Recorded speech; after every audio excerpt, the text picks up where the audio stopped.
market of Avaris, crown city of Egypt, home to the Pharaoh, God to his people, welcomes the chief steward and the head of Pharaoh's guards, the most honored Potiphar!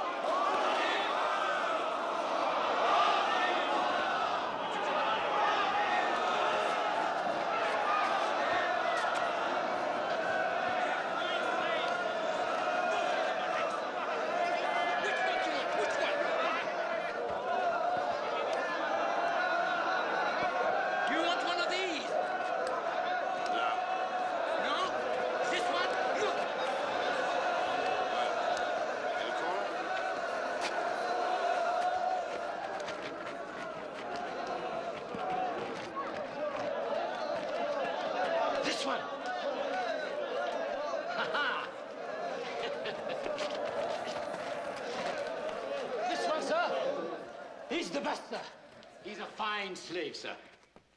Look at that fine head. Look at those shoulders, back, those arms. He is perfect. Ah, teeth. Young. He's healthy enough, but probably never done a hard day's labor in his life. Ah, but he can be trained, master. He's submissive, he's obedient. You do anything without a whimper. And he knows his place. Never opens his mouth except to pray. Is that true, boy? Answer the master. And to whom are these prayers addressed? Which gods? Only one, my lord. Only one god. Must be very poor indeed.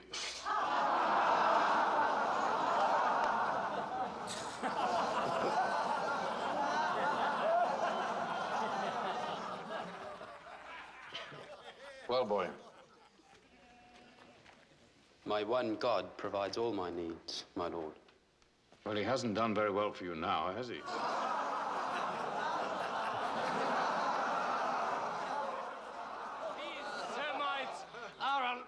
Superstitious lot, my lord. He's what? Semites. Semites? Semites. But when they are not praying, they work very hard. Hard workers, are they? Yes. I don't know. What do you think, overseer? I can knock the piety out of him, master. I know that. When I finish with him, he'll need a city full of gods. He's young.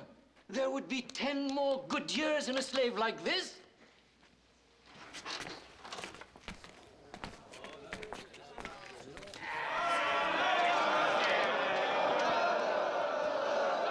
Stupid! We could have made a fortune. You destroyed the deal. Oh, my lord! Come and have a closer look, my lord.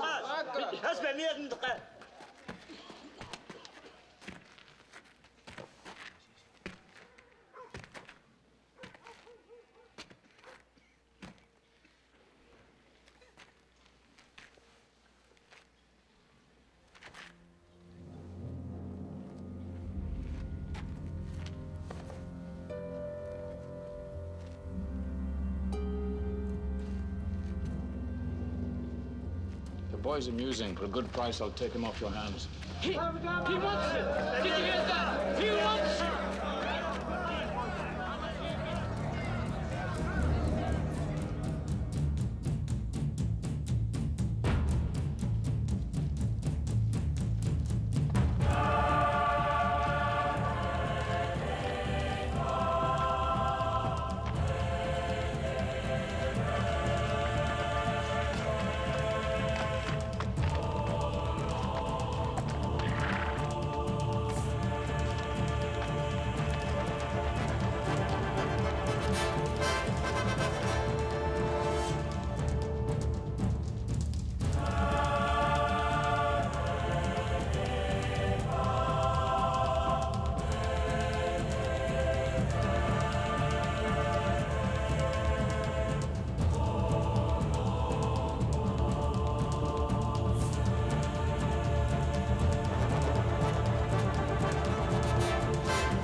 Sleep here.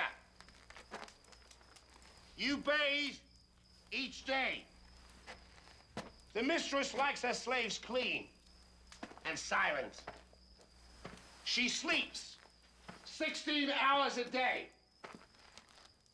Remember that.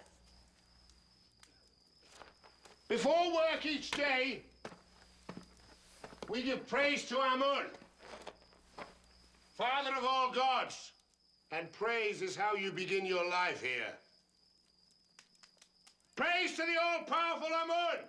Praise to the all-powerful Amun! Praise to the all-powerful Amun! Praise to the all-powerful Amun! I thought you were pious, boy. Are you too good to praise our God? No, Master, not too good. Then what? I've only ever prayed to the God of my fathers. Well, you won't find him in Egypt. Don't you think you could use Amun's good graces? I need workers, boy. Not holy men. I just have to teach you to learn respect for my gods. Huh?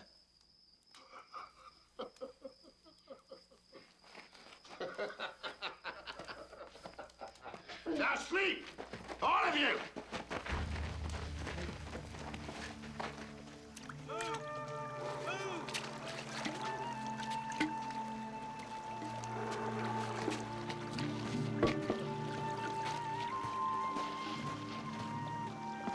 Don't muddy the water.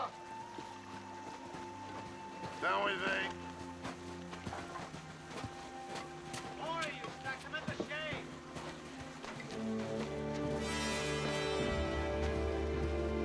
Fill the urn with water. Run, holy boy, run!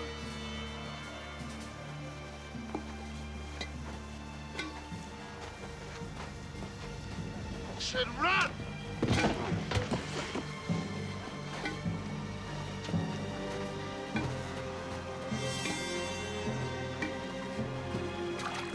Come on, boy!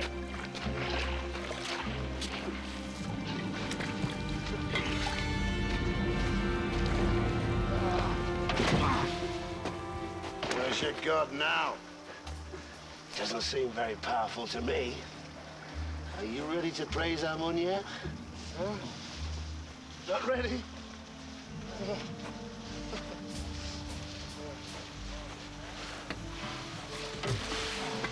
You spilled the water! Refill the urn. Now.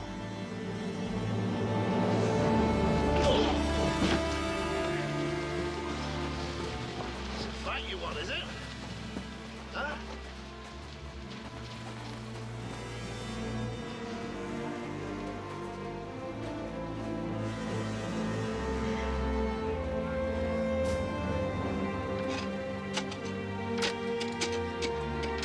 Come on, put your backs into it.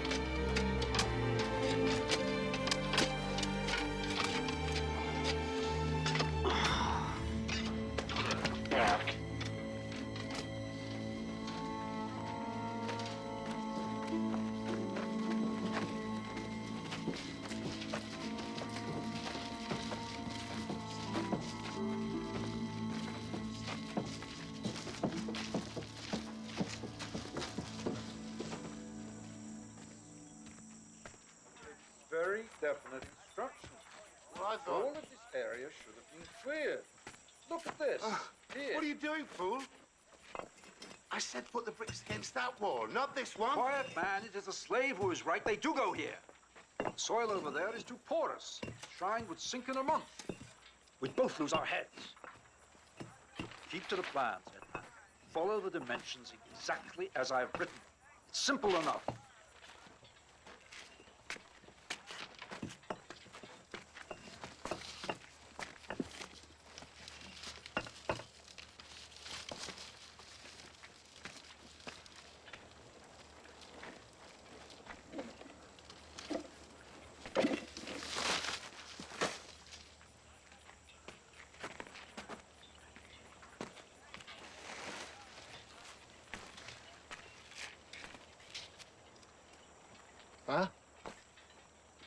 It's no good to me. I can't read, idiot. I can.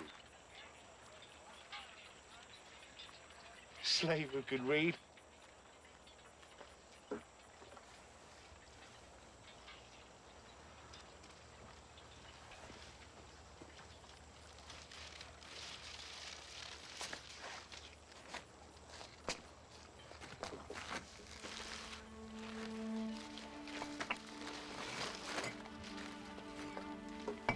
According to this, we begin here. That slave, who is he? Joseph the Semite, mistress. He understands drawings? Yes, mistress. Explain his bruises. Well, a slave's life, mistress. His lot is no different than any other. Well, it should be. A good foreman would see. This is a special man.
My wife wishes to compliment you, architect. The garden is an absolute marvel. It's quite lovely. Thank you, mistress. I wish only to serve. You've served well. I owe you a special gift. Name a prize. If it's not too forward, I should like to buy one of your slaves. The one who can understand drawings, the Semite. Potiphar, I thought you said you favored him. I did. Yes, and the good architect is correct. We underuse a slave of his skills. His manner is gentle, quality lost on ordinary labor. Bring the Semite slave. Semite! Here! Tell me I did well the day I purchased you. I am grateful, Master, that God chose to be gracious to us both. What? Surely you remember, Master. He speaks incessantly of his God. I'd be careful if I were you. You worship as you like in Canaan, but in Egypt, only Pharaoh, son of Ra, is God. Is this insolence, boy? No, Master. Good. I serve you with humility and honest labor, but I cannot deny my God. A slave who insists on his own ways. What do you make of that, wife? We have enough fools who pander to us. If the estate is to grow, an honest slave who can read drawings and cipher would be a valuable addition. Especially if we taught him our own writing. You see? The respect Pharaoh's chief steward commands at his own home. Slaves instruct him on religion. His wife tells him how to run his household. His wife keeps her wits about and draws attention to what she sees as good. And you see the slave as good? They say whatever he touches flourishes. Is this true? It is, my lord. Do you have a name? I am Joseph, Master. Joseph, son of Jacob. Joseph, son of Jacob. Do you think you could bring some order to my household if I brought you out of the fields? To be out of the fields, Master, I can do anything. Then out of the fields you shall be. We'll see just how matters flourish under your hands. Or the hand of your God. You'll have to name another prize.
We've already got as much in store as the whole of last year's harvest. And there's still plenty left in the fields. Joseph, how do you do it? Ednan, I don't create the crops for harvest. Must be. I know Potiphar thinks you do. Why else would he dress you in robes as fine as these? Clothes mean nothing. I'm still a slave.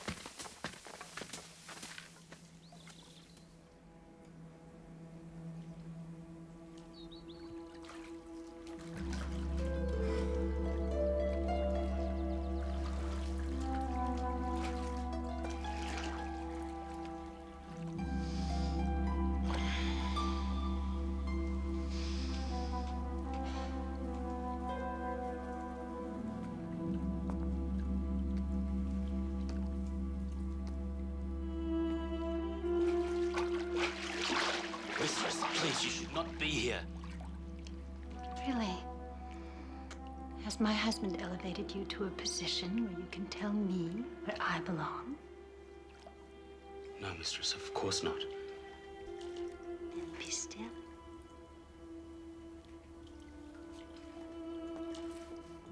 You have some dust on your shoulder. Here. Let me splash it off for you.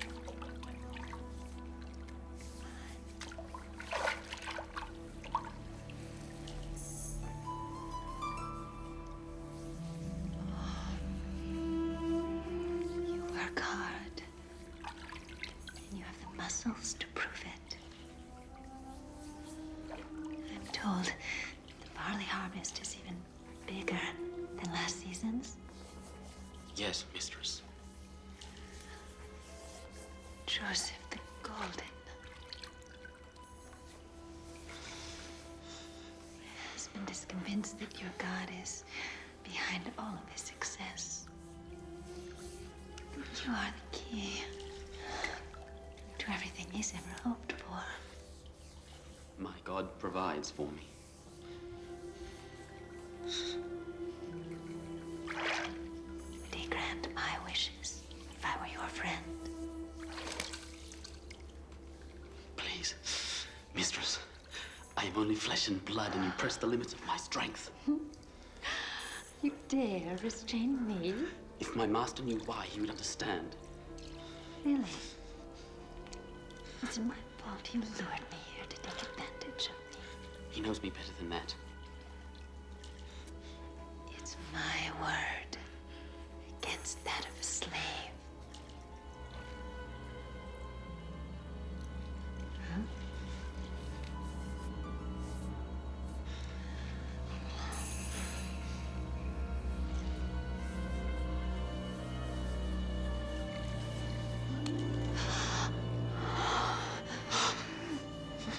Joseph.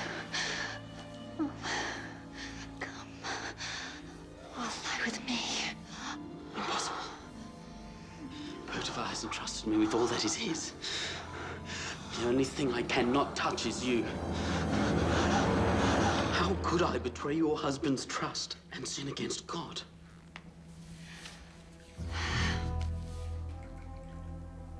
Time will come.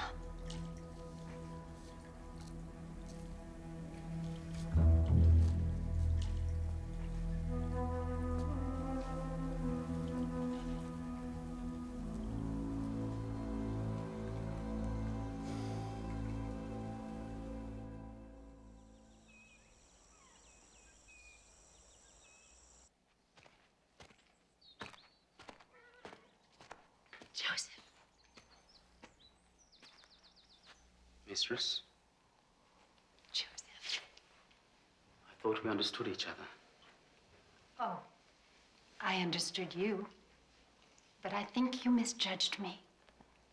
So, I've decided to give you a second chance. Stop!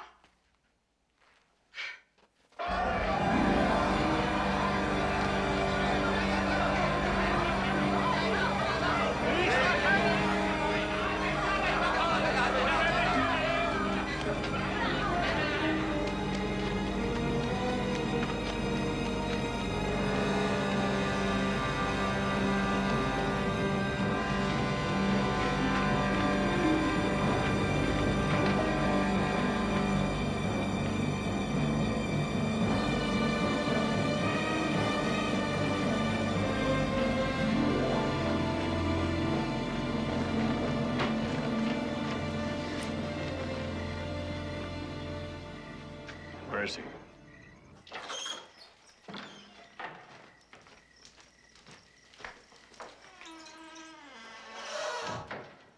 What my wife's maidservant ran to tell me, is it true? Would you have me call your own wife a liar, Master?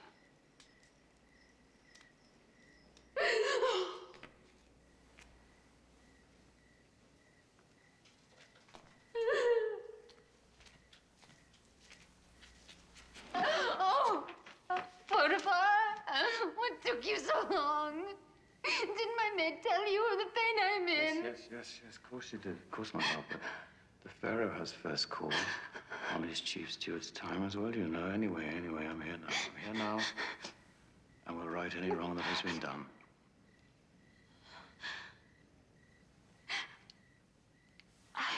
I was alone. And he came here, came to my chamber. On what excuse? That's exactly what I said. He just laughed at me. He said he needed no excuse, that he was your chief steward, and that I had to do what he said, or it would be the worse for me. He grabbed my arms, forced himself upon me. I screamed and I pushed him away, and I scratched wildly at him. You scratched him? Yes, with the power of the goddess Bastet with me, I drove him out! I see.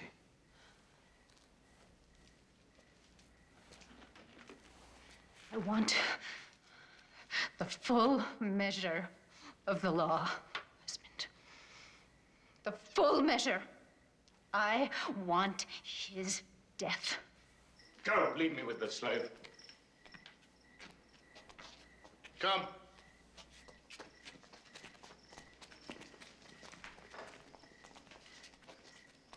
I thought I could trust you. But you can, Master.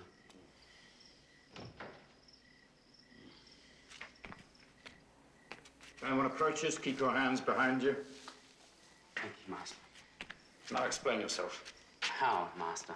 She accuses you of the vilest crime, Joseph, and demands the full measure of the law in vengeance, which means your head. And a man guilty of that crime would deserve nothing less. So you deny it? Yes, of course. But who would believe a slave pleading for his life? I deserve better than that from you. I've treated you more like a son than a slave. Trusted my entire estate to you, made you the law of my house in my absence. You, a slave! Your lands prospered under my hand. Which is why I'd rather not see you dead. Take me years to find another like you. Is there nothing you can say in your defense? Only if you allow me to speak openly. As though I were a free man. So be it. But on this occasion only, and no one must ever know I allowed you such a liberty. You know you can trust me. I would never betray you, not after all the goodness you've shown me. Wouldn't you call forcing yourself on my wife a betrayal? Of course I would. And I repeat, I would never betray you.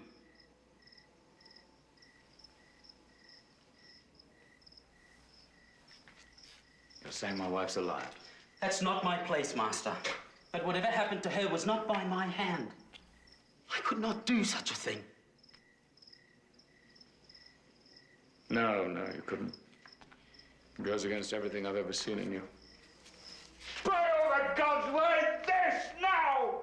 When things are going so well for my house. Give me a reason to believe you.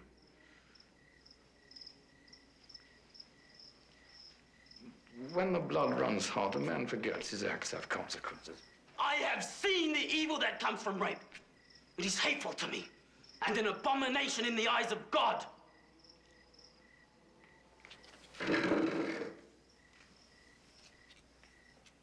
Tell me more. Tell me more. Give me a way of proving this isn't the way of a man like you. These are old memories, Master. Thoughts of a better time before my slavery. And thoughts of a great pain. If you value your life, Joseph, you'll share them with me.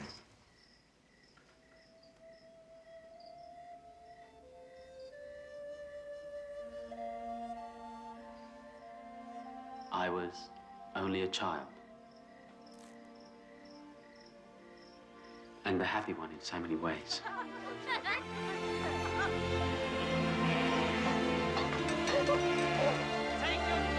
Father! Father!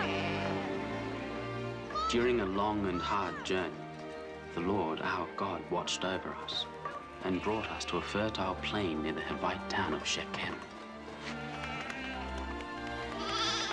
Joseph, gather the others. Here, my father Jacob said we should raise our tents. Quick! Father says we must come. There were my 10 brothers: Reuben, Simeon, Levi, and Judah. Dan, Naphtali, Gad, and Asher. Issachar, Zebulun. It's time! It's time! It's time! And there were his wives, Leah, who bore my father's first sons, Rachel, my mother, the one my father loved most, and the handmaids, Zilpah and Bilhah, and my sister Dinah.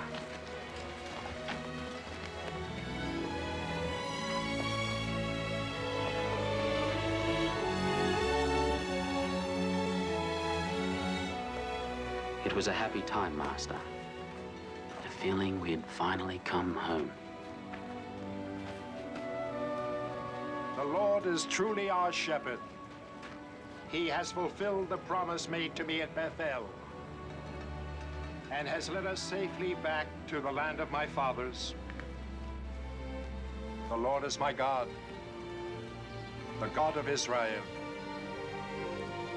El Elohei Yisrael. El Elohei Yisrael.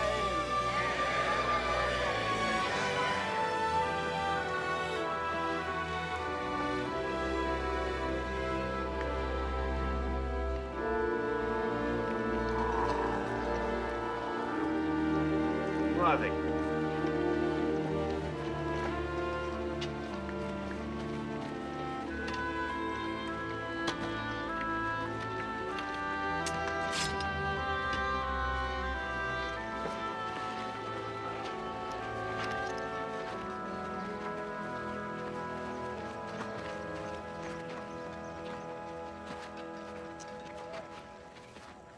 I am Hamor, king of Shechem, which lies behind those walls.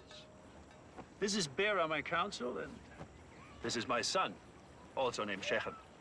So there be no doubt as to what the future holds for our city.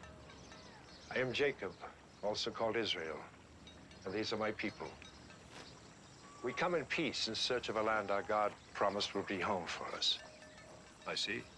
And which god is that? We have only one. Just one? You must be a people very short on feasts. Our Lord provides. Indeed he does. Indeed he does. It was to him you dedicated the sacrifice? But where's the idol? I'd like to see a single god who could provide for you as well as this one appears to have done. We keep no graven images. Even so, we know he is always with us. You'll find we're friendly people. And if you also come in peace, we welcome you to camp near our city to find the home your single God promised. We come only in peace. And of course, we intend to pay full measure for the land and the use of the spring. Just name the price. 1/10 of your grain and of your flocks, and 1/3 of the animal's increase for 5 years.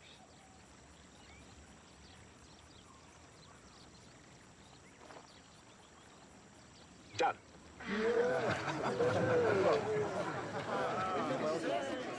And I thank you for your kindness. We shall be worthy neighbors. Neighbors, yes. Strangers, no. In a week, we honor the goddess Astarte, with a marriage followed by a grand feast. You must join us. But we're so many. Then, at least some representatives.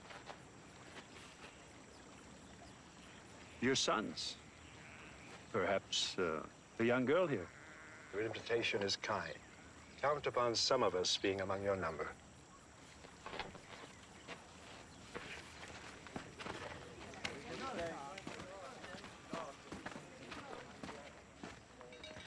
I don't like it.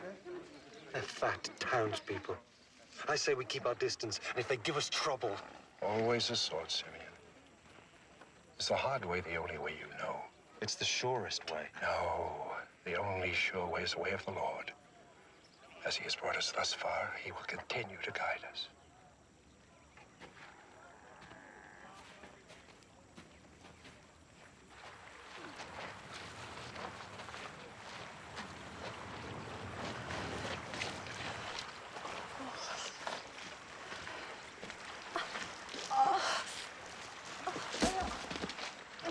Bila! Silver, quick! It's nothing. Nothing. This new child of yours just keeps telling me that he's almost ready. Are you all right? Yes, it's nothing. Go. Go. Go. It's all nothing. right. You must take better care of yourself. There's no need for you to be doing this heavy work. No, it's better that I work here with the others. There's enough anger boiling under the surface as it is. Under the surface is where it will stay. Why else settle here, even pay more for the land than it's worth, if not to give you a chance to rest before you give birth? Because it's also proof that the promises are coming true. We will inherit the land that God promised to Abraham. I know that you accepted his terms so that I could be settled when I have our second child. But Jacob, the others know it too. Rachel, I've made no secret of my love for you. I never have. You're first in my eye and my heart. Second, Jacob, second. Joseph comes first with you.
Wait, my dear.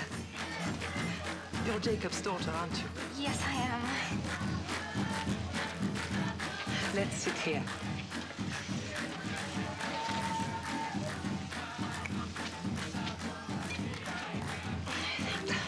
Now enjoy yourself. This is a feast.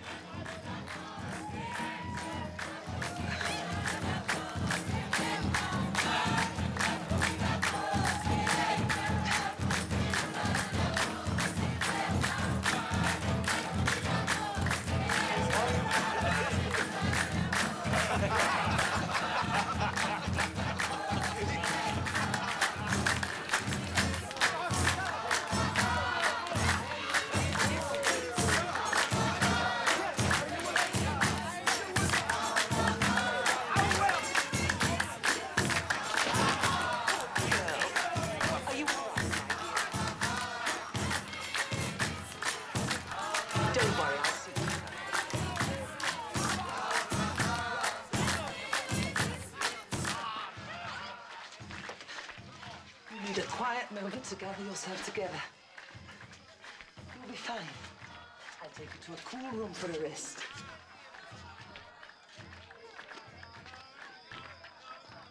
You need to rest. Lie down here for a while. You'll be fine.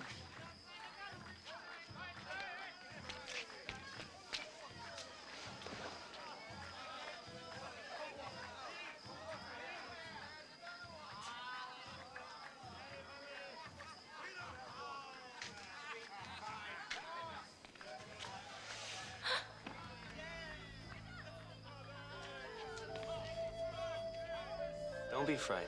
It's only me. Yes. I mean, I'm not frightened. You're perfectly safe. Nobody as beautiful as you could ever really be in danger.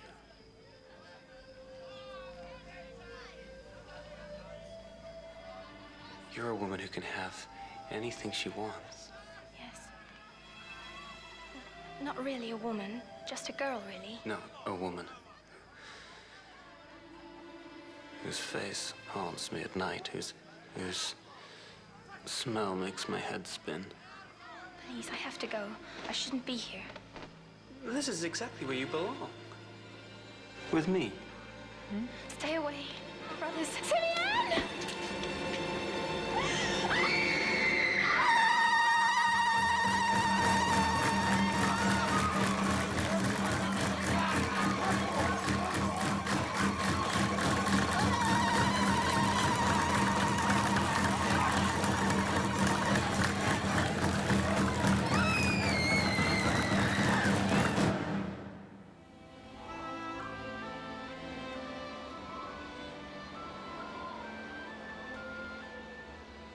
There's no excuse for what my son did to your daughter. To all of you. Other than that he was drunk with love. The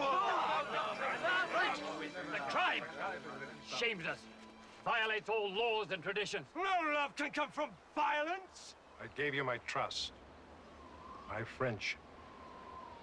Please, Jacob, listen. I'm asking for your daughter. I ask for her in marriage to my son.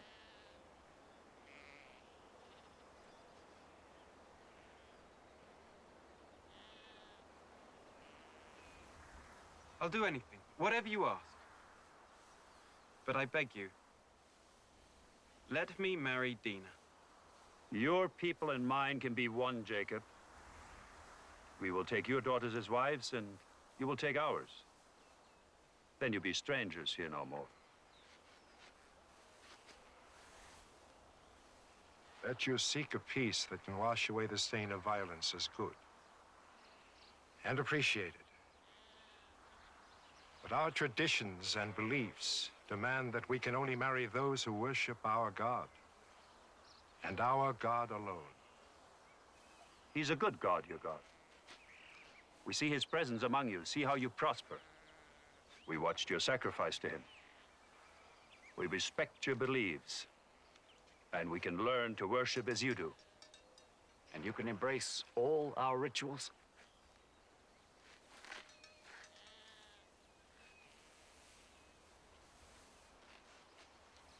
We both have much to think upon.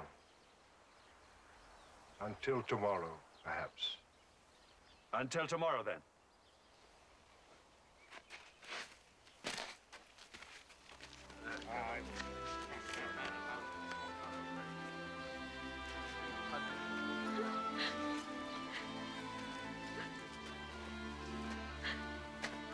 Be strong.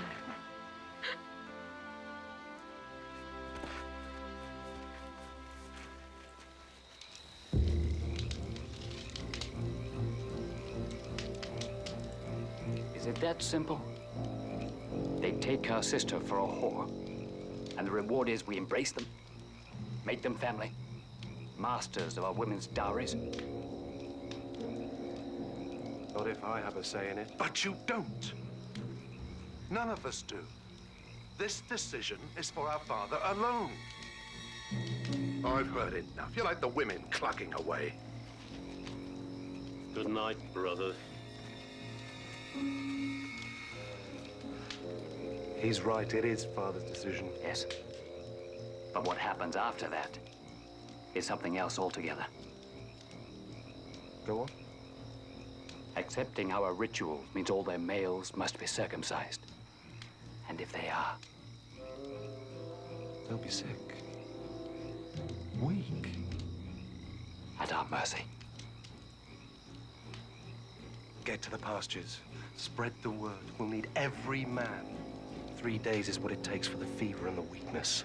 By the 4th morning, it'll have passed. Along with our one chance. Yes.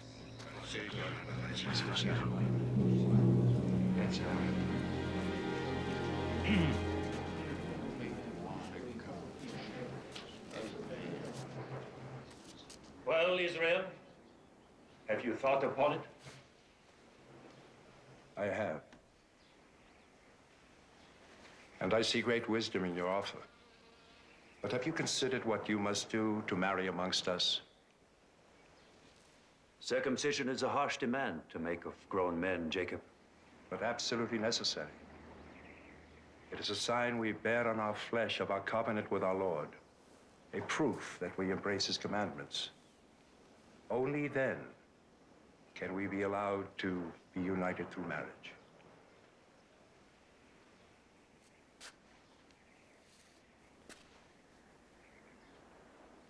So be it. Our men shall be circumcised, and we shall be united in peace. A new and strong people.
Madness!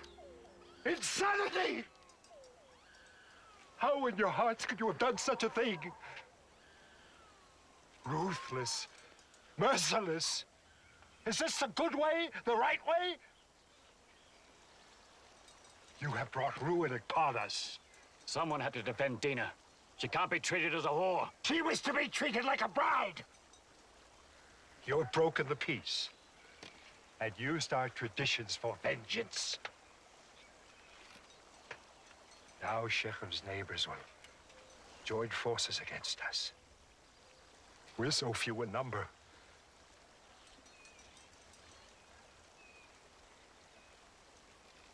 Gather our things. We must leave this place. We must leave this place! Gather our things!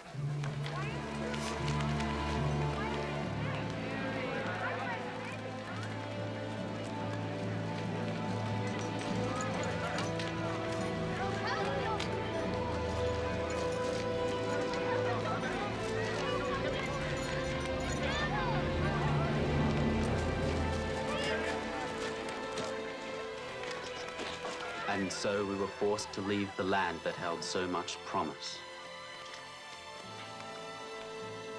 We went up to Bethel, where my father had once erected a monument to God. And again, God spoke to him. As my father told me, the Lord said, "Be fertile and increase. A nation, an assembly of nations shall descend from you. Kings shall issue from your loins. The land I gave Abraham and Isaac I now give to you, and to your offspring to come I will give this land."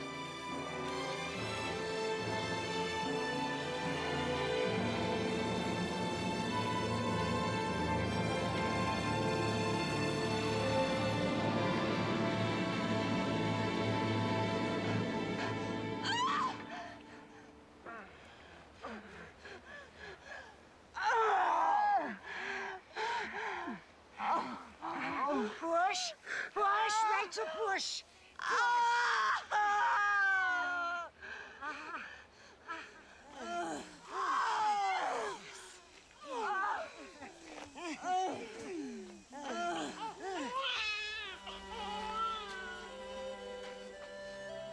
You have another son.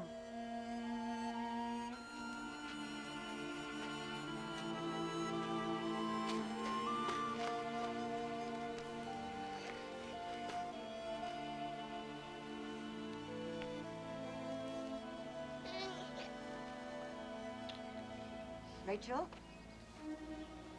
Rachel? Stay awake, Rachel! Jacob! Rachel? My sister! Rachel! She's dying!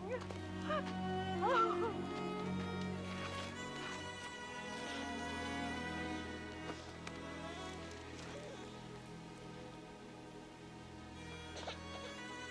Call him. Benoni. Child of pain. No, not Benoni. Benjamin. Child of happiness.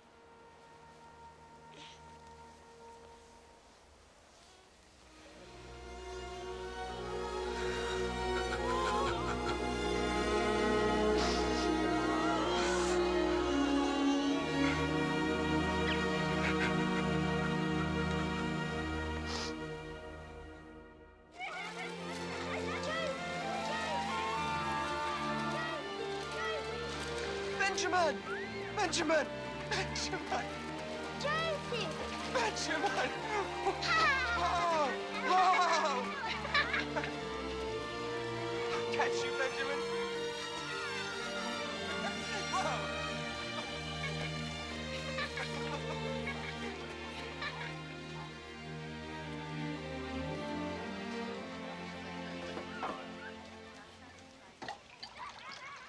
Bila.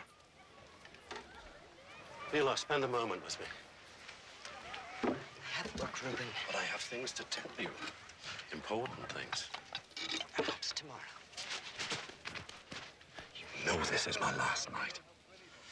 When Jacob returns, I must go out with the herds. No. So, this is my last chance to speak to you privately. That's impossible, Reuben. I belong to your father. For now, Bila. But I am the eldest. And all the concubines that belong to him now will belong to me sooner or later.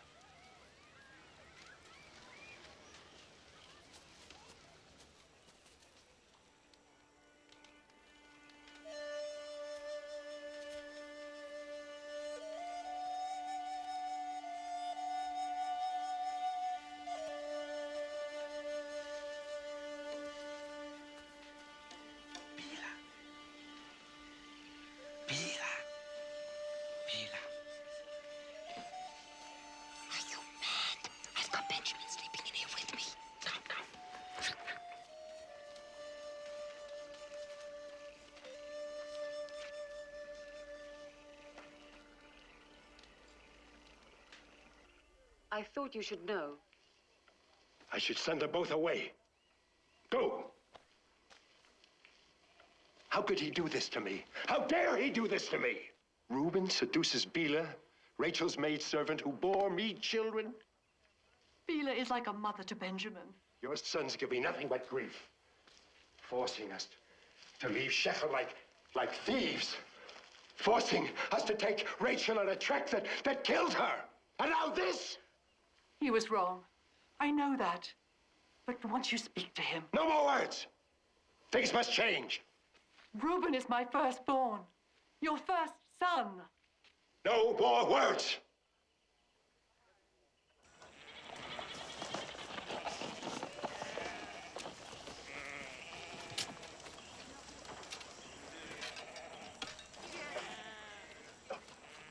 One phase of the moon, then you return to help with the harvest.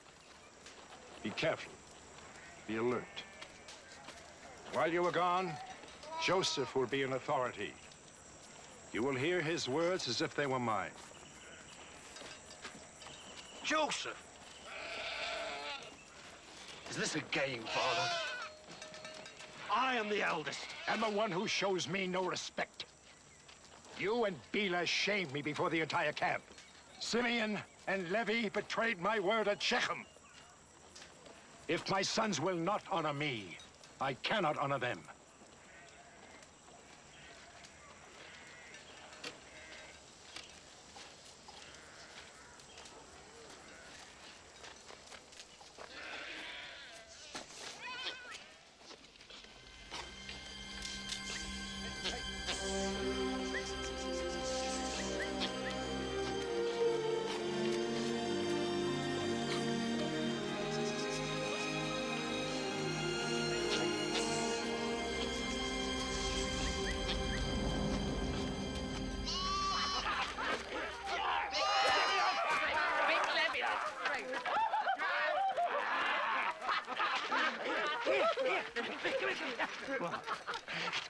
See what Joseph does.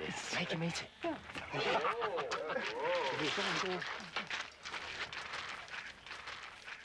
Meat for supper, little brother. Meat? Me? From where? A sheep. You can pick the one for slaughter if you like. Me, never. Come on. Father specifically forbade us from... Well, he's not here, is he? He's not stuck out here alone, baking under the sun, living on dried fruit. Here's a nice fat one who'll stick to our ribs. But what will you tell Father? He won't find out. At least he'd better know. No wagging tongue. He'd lie to him. Not our fault. The poor little lamb strays off and gets mauled by a mountain lion. Understand? Little brother? What difference does it make? He's got more sheep than anyone else in Hebron. But Father, put me in charge of the sheep. And be quiet.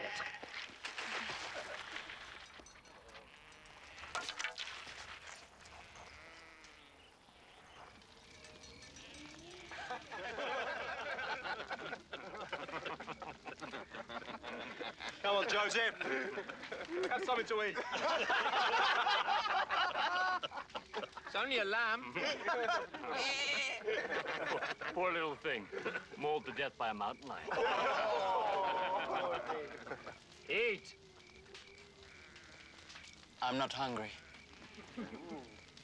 Look at the hide. Any fool can see it was killed by a wild animal. A close look. Hey!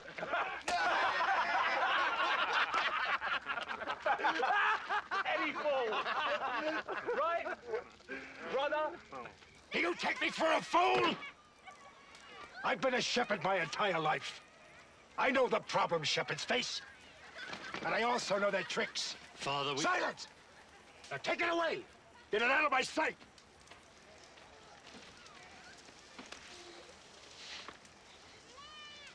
At least now we know what to expect from Joseph.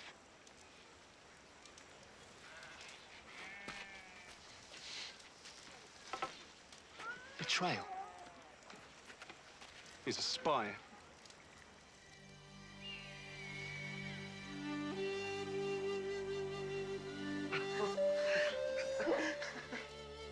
He certainly looks like a prince. So tall and strong. Oh, Jacob, it's beautifully made. only his mother could see him now. It's wonderful. Surely I don't deserve it. None of his brothers have anything this fine. None of them deserve it. He does. He has proven his loyalty and responsibility. He has earned the coat, just as he's earned the succession. Now, leave me alone with him. Go, all of you. Go.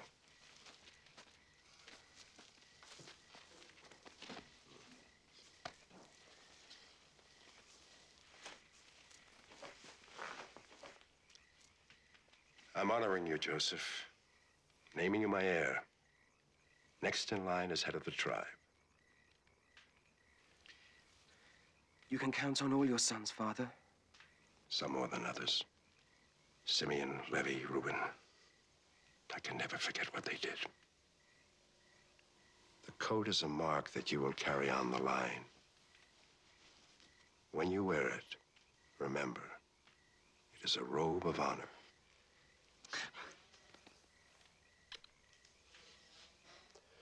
Now, get some sleep. We have a lot of work to do. The harvest starts tomorrow.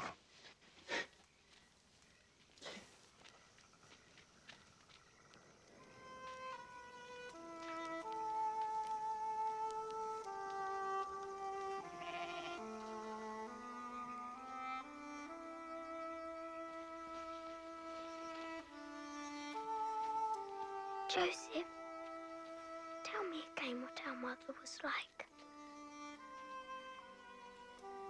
She was gentle, kind, loving, and very beautiful. More beautiful than Leah, Zilpah, and Bilhah. Yes, much more.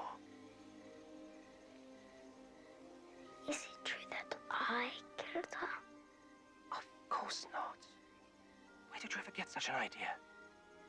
I heard some women say that she died because I was born. That's foolishness, Benjamin. That's not why she died. Why then?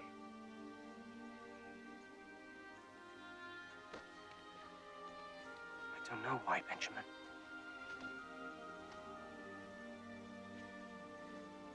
People are born, live, and die. Even the stars fall and die. And the sun sets every day just to be reborn the next morning. I wish I'd had known, Mother. I'd never have let her go. It's not that simple, little brother. Hush now. Go to sleep. Are you going to sleep in your new coat? Yes. I love it so much.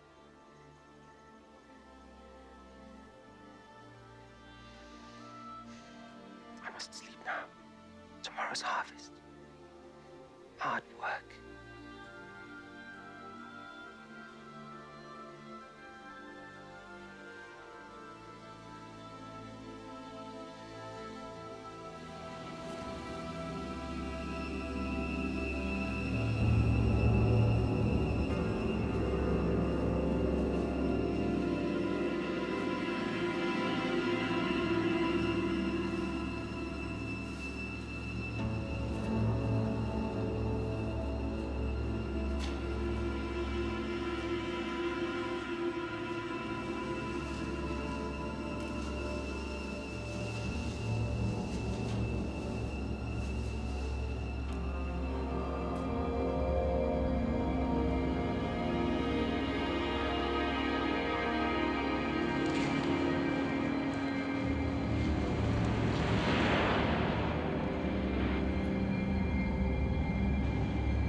So, then, we all began to bind our sheaves and brought them together and set them upright. And as soon as they were on end... But don't stop now. What happened? Then, your sheaves all prostrated themselves. They bowed down before mine. That's it. Taking all I can. Boy's gone crazy because of Father's promises to him. He already thinks he's our master. I also had a dream. In mine, there were 12 piles of manure. The smallest one walked and talked and told tales. No, be serious. I've had enough of him. It's time we had this out. Tonight, after the day's work.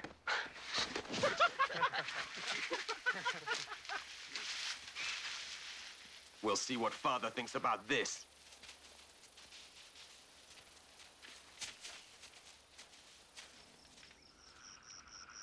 So we all began to bind our sheaves and brought them together and set them upright.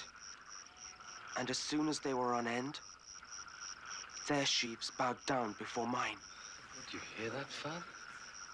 He dreams of being our master. This has to be stopped. And that Simeon is as foolish a thing as I've ever heard. Should I order the boy to stop dreaming? Dreams have meanings. And when God intends for us to understand them, he'll make it all clear. Until such time, all we can do is listen. Joseph, you spoke of another dream. Yes, Father. Tell us. I'd better not, I think. If God gave you a dream, you must share it with us.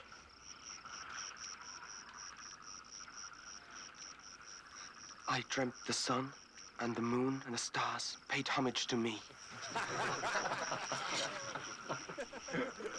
I don't know what that means. Am I the sun, perhaps? Surely not. Your mother, the moon, your 11 brothers, the stars. I mean, should we all bow down to you? Now you've listened to this madness, perhaps we can go back to the way things were, the way things ought to be. Yes, I'm sure you'd like that. But Joseph's dreams do not change what happened at Shechem, or with the lambs of the fields. Dreams do not change my decisions.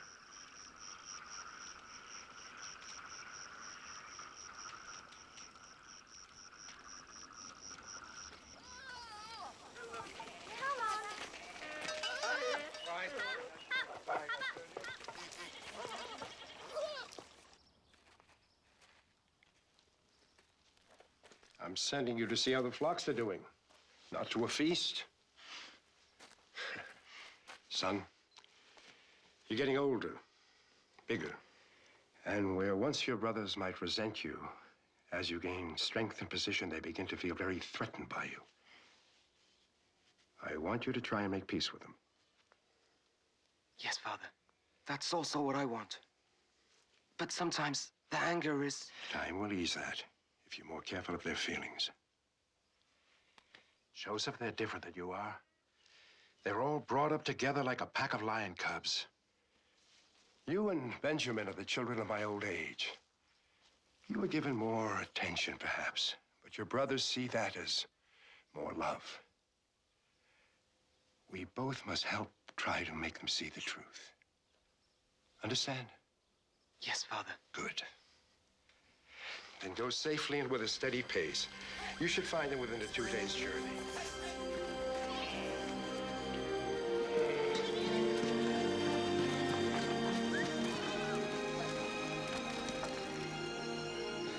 Each night grows colder than the one before. We have another cycle of the moon before we can return. I'm in no hurry. Only thing waiting for us at Hebron is our new master in his wonderful coat. Come, little sheaves. Bow down before the great man Joseph. Come on, bow! Mercy! Mercy, master, please! Have mercy upon us! A wild animal tore a little lamb to pieces! Please, please!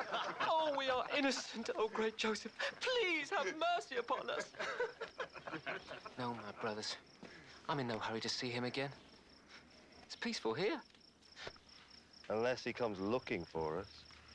I think we should move west. What makes you think the pastures will be any better somewhere else? We'll move west tomorrow, to the region near Dothan. The grass will be full of her. Listen to him give orders and predict what we'll find.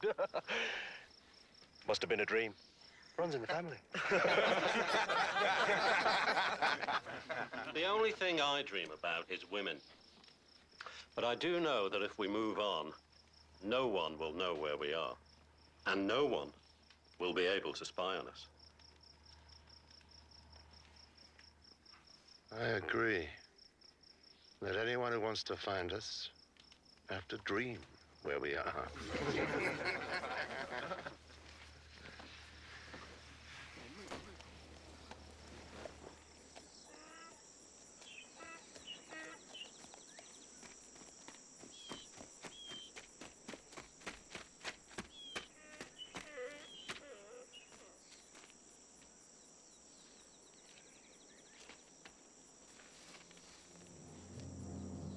What are you looking for?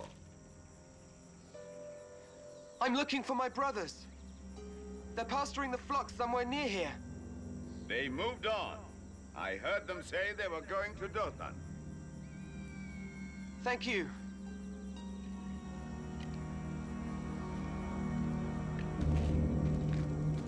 Are you sure they went west? Last night, I dreamt I was on one of those big ships that dock in Jaffa. I had 3 women. One had red hair, the other gold, the third... Your dreams don't count. You're not Joseph. I wonder. Father wasn't so pleased with his last dream. That's right. What if they are prophetic? All of us kneeling down to him. Father, too. Sickening. Stop it. It's only a dream. We'll end up bowing and scraping to him, crawling to beg for favors. Stop it.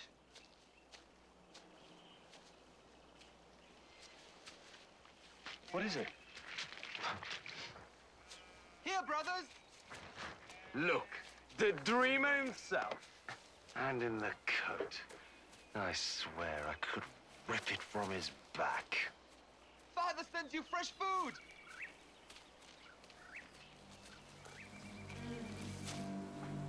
I say we kill him. What? I say we kill him. It's the only way to be done with him once and for all. Hold your tongue. Don't even think it. No. Simeon is right. To kill him? Never. If it's to teach him a lesson, then throw him in a pit. But you don't spill your brother's blood. Why not? It could happen. A long journey by himself. Thieves. Or a mountain lion. Wait. We tried this with the lamb. Father saw right through the lie. Imagine what he'd make of this. The fact that he caught us in the last lie would make this one all the more believable. Yes. He'd never expect us to lie a second time, especially about Joseph. Brothers! Well, this is the only chance you'll ever have to be done with him. That's right. To assume our rightful place once the old man's gone. Do it! You lose your minds. You can't spill a brother's blood. Have you thought of the curse which will fall upon us if we do this? Stop it! Stop it now before it's too late! Stop what? Ignore him. Don't speak to boys who come to work in groom's clothing. You come in search of more tales to tell. Father wants a report, and he thinks I'm the one to do the job. He told me... Forget what he told you. You report on me, and it'll be the last thing you do. Simeon! I'll do as Father instructed. Simeon, stop it! I'll do as Father tells me. And your warning smells of too much blood. Hold him back! Stop it,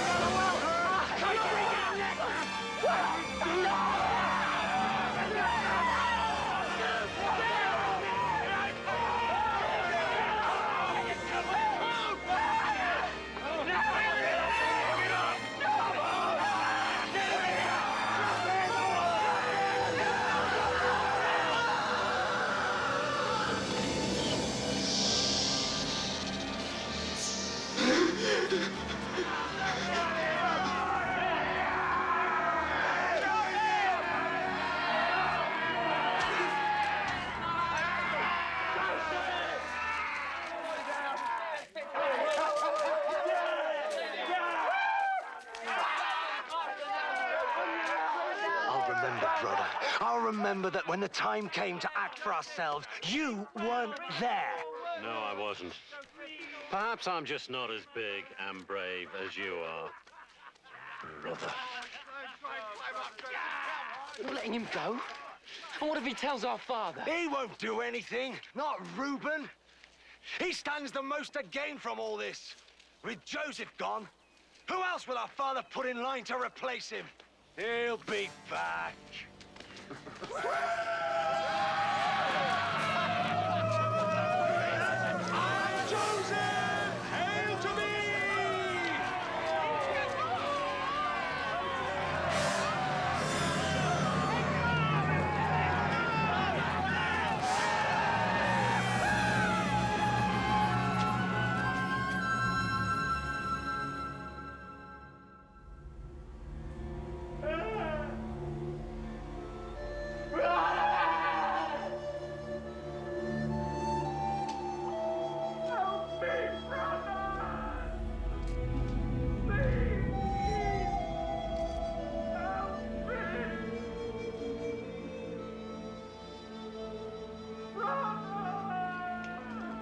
Grow up, all of you! Sitting and moping like women. What's done is done. Now let's get on with our own business. The boy is our business. Was, brother, was. There's no turning back now. And if we pulled him out? From the well where you helped me throw him and have him tell Father what we did? At least he's not dead. Well, I mean, we could always tell Father we're just trying to teach him a lesson. And Father will teach us a thing or two. The flocks are his, the tents, the food, everything. I've worked too hard to be disowned and left with nothing. No, brother, we'll have to see this one through. Because what our Father doesn't know can't hurt us.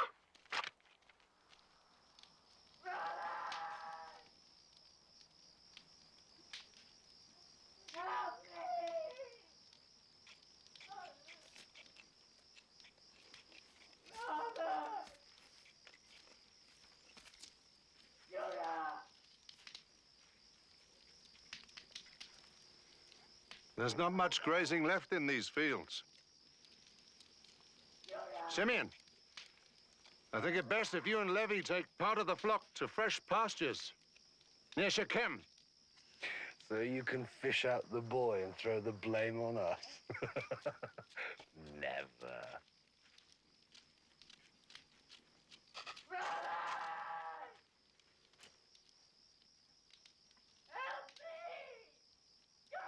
Oh, do something, Simeon, before we all go insane! We should have killed him.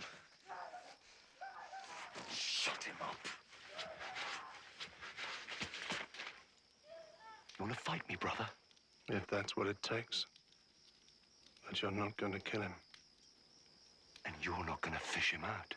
If that's the only way to avoid a brother's blood on my hands, then fish him out we will.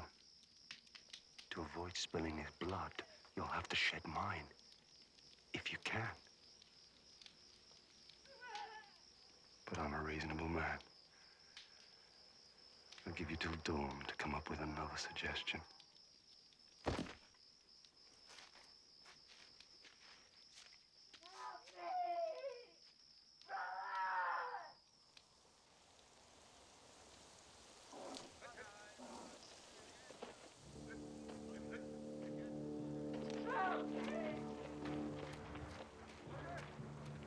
Ishmaelite traders.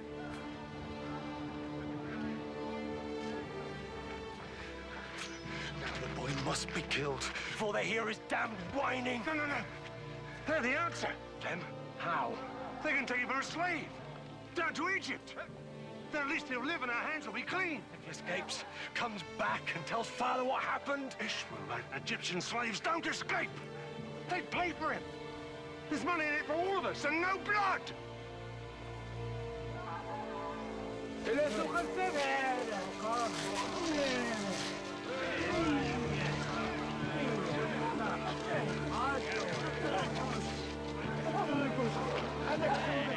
20 shekels not a pismo. In silver? Of course. Done. Help me! Please!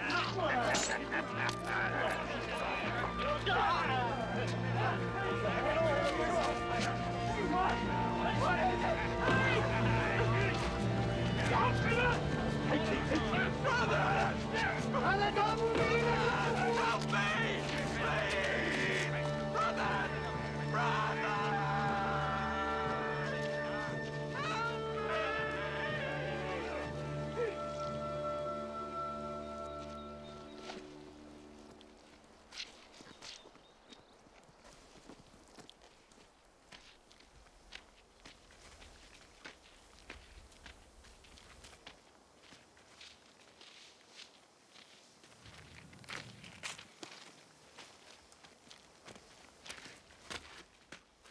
come to save him.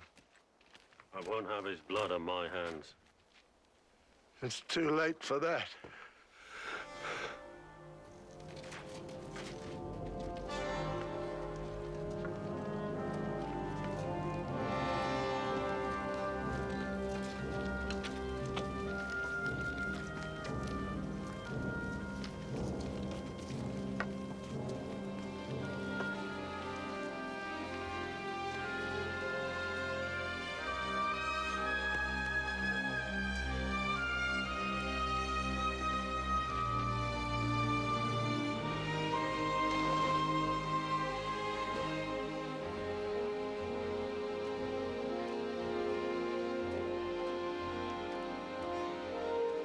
I found this on the road.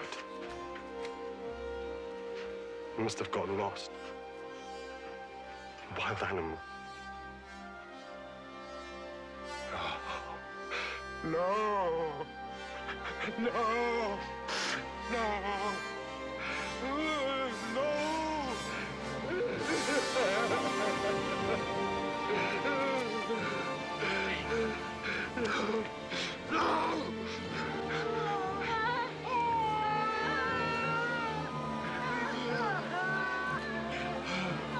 What's left of me if Joseph is dead?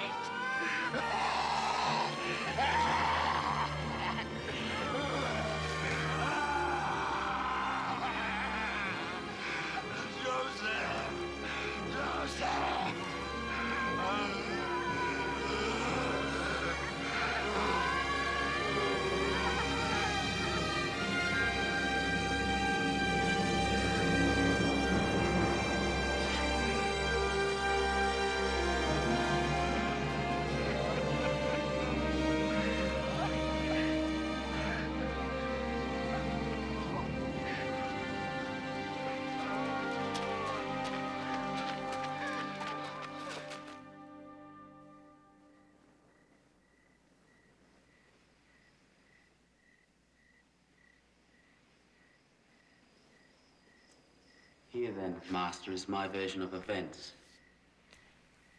And may the Lord my God stand by me as I speak only truth, and desert me if I lie. If you lie, I will kill you. It was the last day of the harvest festival. The gratitude to the gods. I set about arranging the house, believing it to be empty.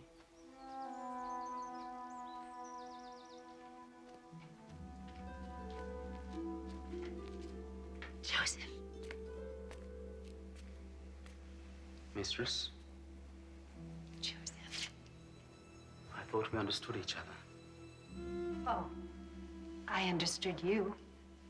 But I think you misjudged me. So, I've decided to give you a second chance. Stop! Joseph.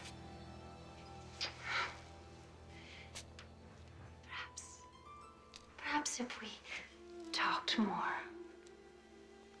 became close, perhaps you might see me differently.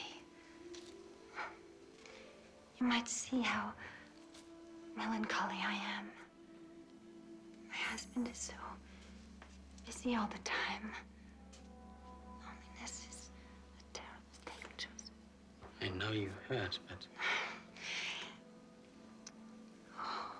You are not a common man. Where does the mystery come from with you? Where are you from? this house is my home now. Tell me about your father. You once said he was a prince. Does he have many herds of animals? Servants, fields? Yes. So he is a powerful man. Do you think he is happy with his wealth? I don't think my father's wealth brings him much joy. What would? I I expect if he could see me again? No, your freedom is within my gift. Yes. But I can't. What offend God? You know you want me. Look how you're shaking. You want me as much as I want you. Come, Joseph. Come lie with me. Leave me! Stop! Who do you think you are, you fool? You dare lay a hand on your mistress? Ah, my husband would kill you for this.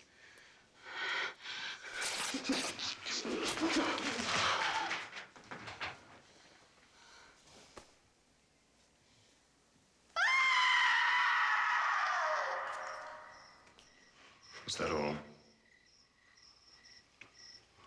As I swear before the Lord my God.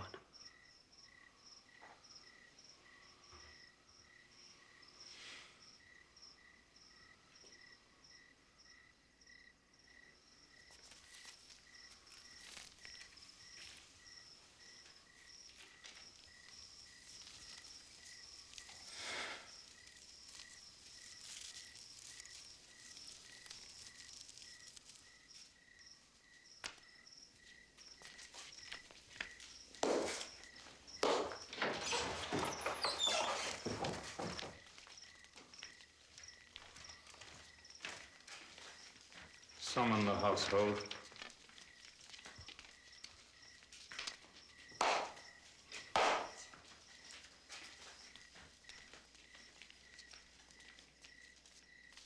Good. Let them all hear him sentenced to death.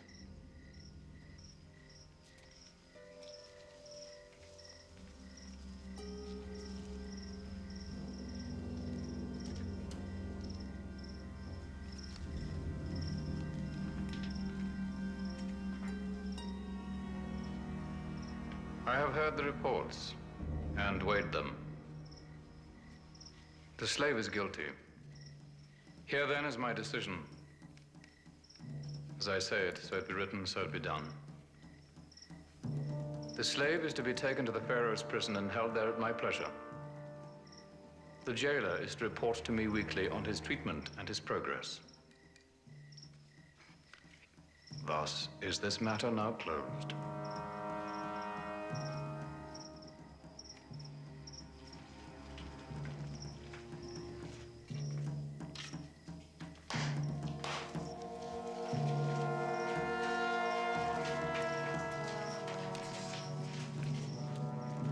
Bring him.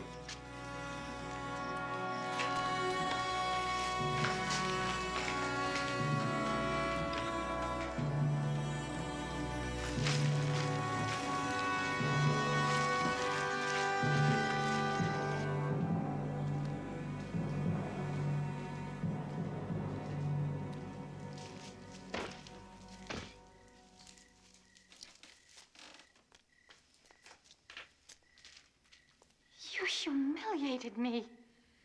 You sent him to prison at your pleasure? What about my honor? What honor? Dare you? I know you, wife. I know you. Don't understand. Whatever you believe of me, how can you let him live? How can you humiliate me like that? Because one humiliation deserves another.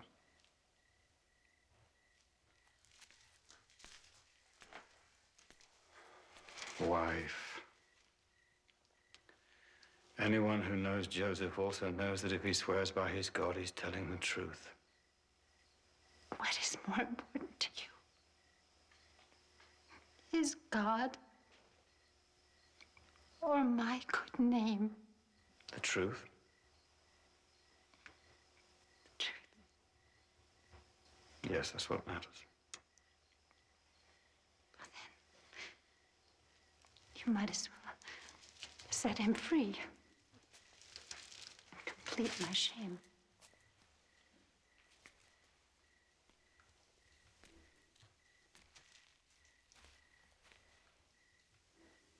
Wherever he is, whatever happens to him, he is free. Because his God is with him.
Peace be with you, Master. Do you know about this?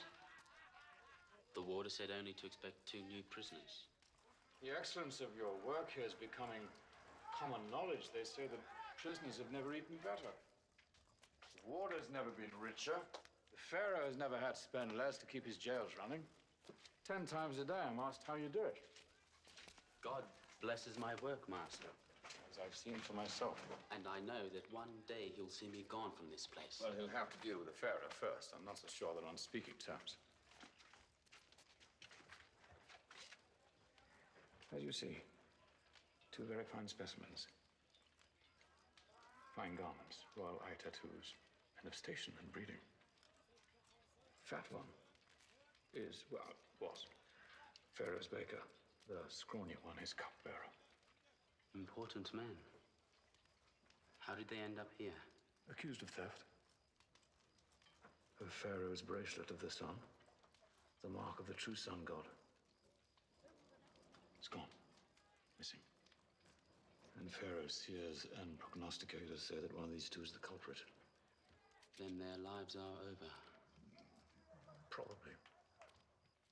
But you never know what can happen. And in case they ever get out of this place and find themselves restored at court, it would serve you well to serve them well. You understand? Completely, Master. You do this well, Joseph, and you can give me a valuable ally when the time comes to plead your case with Pharaoh himself. May your God be with you.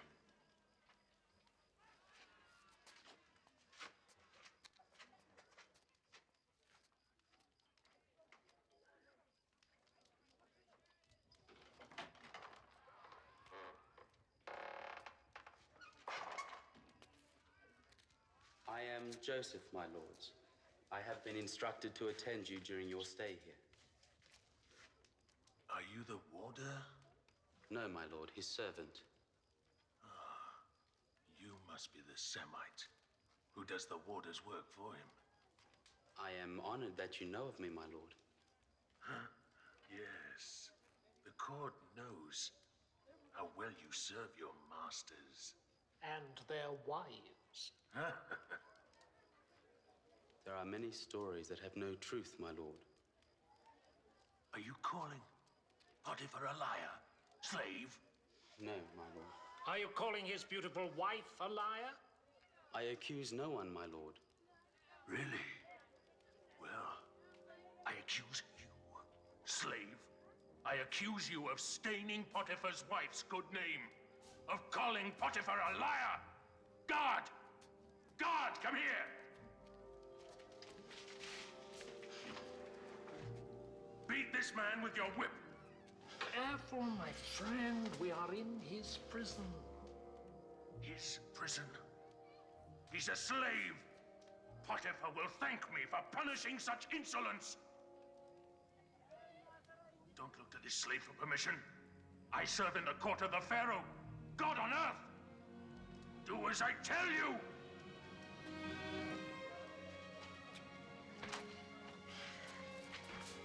You will not slander the name of Potiphar. You will not slander the name of his wife. He will praise me for upholding his honor. Slave! Slave! Slave!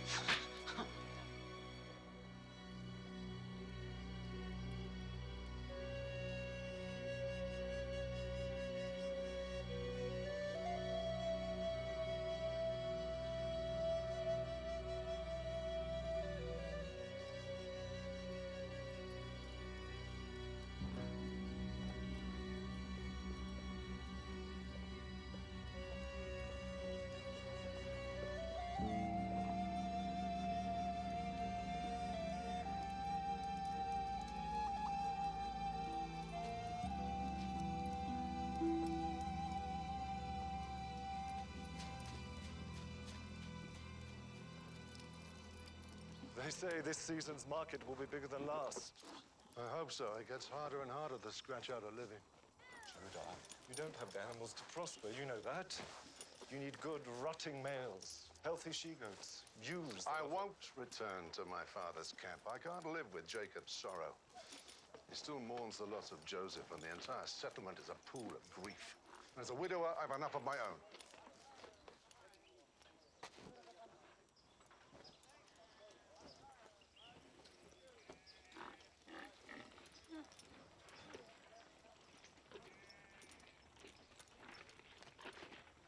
I will give your camel water, master.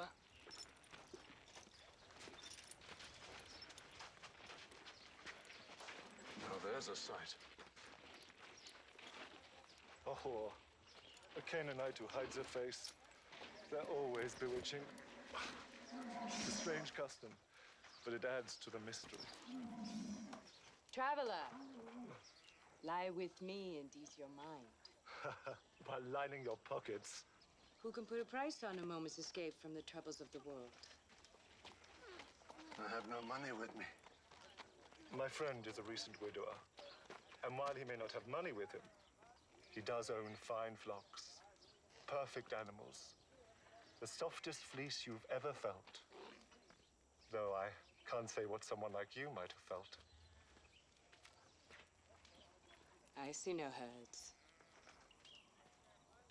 They're at the market. I could bring you a sheep on the way back. Tomorrow. And until then? Only my word. Then you can leave me your staff and seal as a pledge. Tomorrow, when you bring the fleece, I'll return them.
Life is hard on you? A barren daughter-in-law that buried my first son. People die. They do. But as is the custom with my people, I forced my second son to marry her so that his brother's wealth would not be lost. And he too died. Misfortune indeed. You have other family? 11 brothers. Once there were 12. But the second youngest was taken by a wild animal. And ever since, not a day passes but my father sheds a tear at the youngster's memory. His sorrow was so thick I had to leave and start my own encampment. You grieve as if the boy's death was your fault. Never. In no way! Why would you even think such a thing? No injury intended.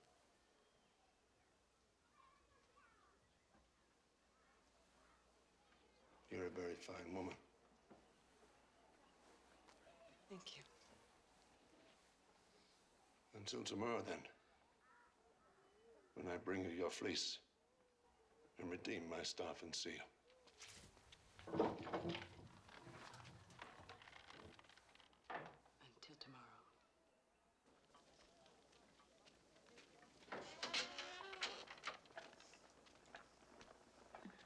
Pay homage to Potiphar, chief steward to... Peace be upon you, master. Call the door, Edna. The door.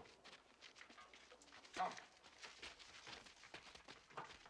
The warder tells me your distinguished guests aren't sleeping very well. It seems their sleep's troubled by dreams. They're not alone. Strange dreams. Full of signs. As soon as I learned of this, I came myself. Because I know of your gift for reading the messages of the night. Hence a chance to redeem yourself by interpreting for them. You can't remain silent now that they know you have the special gift. How do they know?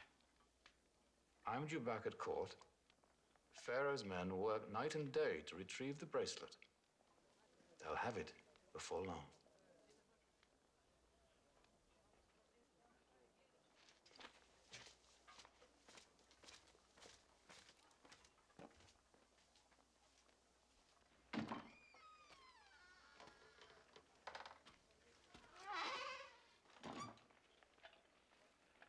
I hear you have the gift of second sight. At times, Master, when God sees fit to grant it. How low have we fallen, listening to the ramblings of a Semite slave? The ability to interpret dreams is a gift from God. Then why don't you see how well he could do for you, Vintner? I intend to. Be seated, Joseph.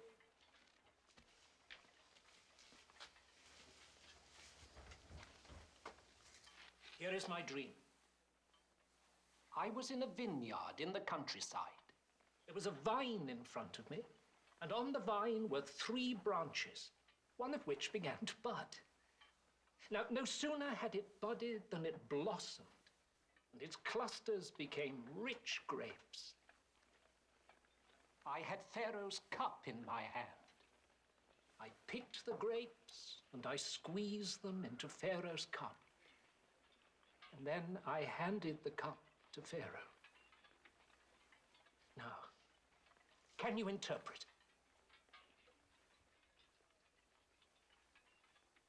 This is what it means. The 3 branches are 3 days. In another 3 days, the Pharaoh will lift up your head and restore you to your position. Then you will hand the Pharaoh his cup as you have always done. Rest easy, your days here are numbered. Can it be true? Now listen to me, slave. I, too, had a dream. There were 3 wicker trays on my head. In the top tray were all kinds of pastries for Pharaoh, such as a baker might make. But birds were eating them off the tray on my head. Give me its meaning. I am sorry. I cannot interpret that dream. You can. I know you can. You're hiding something from me. Tell me what it means. Very well. This is what I believe your dream to mean. The 3 trays are also 3 days. In another 3 days, the Pharaoh will lift up your head as well, by hanging you from a gallows. Then the birds will eat the flesh from your bones.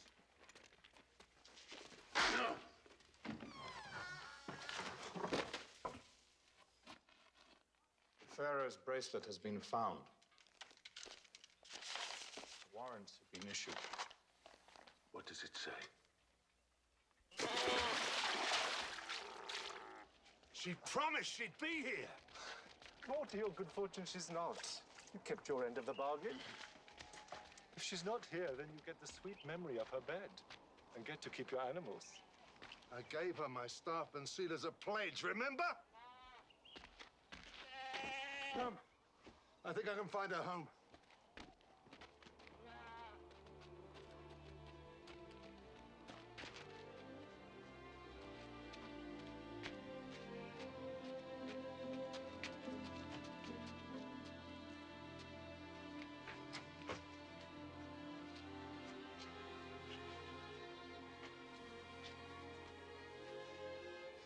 My punishment will never end. Never.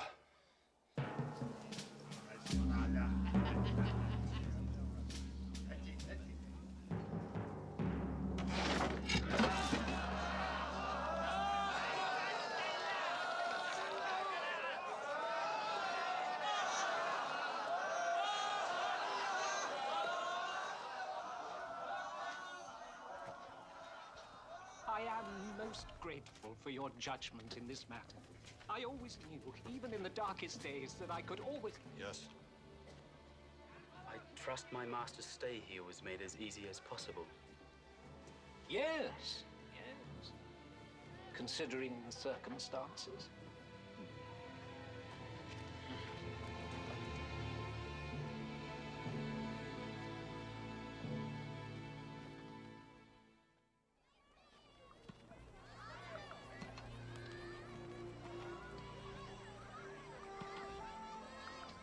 Now repeat everything you've learned, Benjamin. The table of the descendants of Terah, who was 70 when he begat Abraham, Nahor, and Haran. Father, you know I have the lines of our family completely memorized. Shouldn't I be helping my brothers pen the flocks? Their backs are strong enough for the job. For you, this is more important. You have to carry on the line. But I'm the youngest, Father.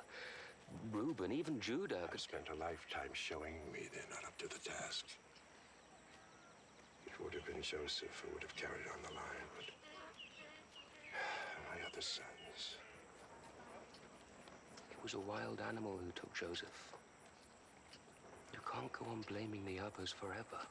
We must take our signs from God. In my heart, I know Rachel was called to give us the next in line. And with Joseph gone, that means you must keep our traditions alive.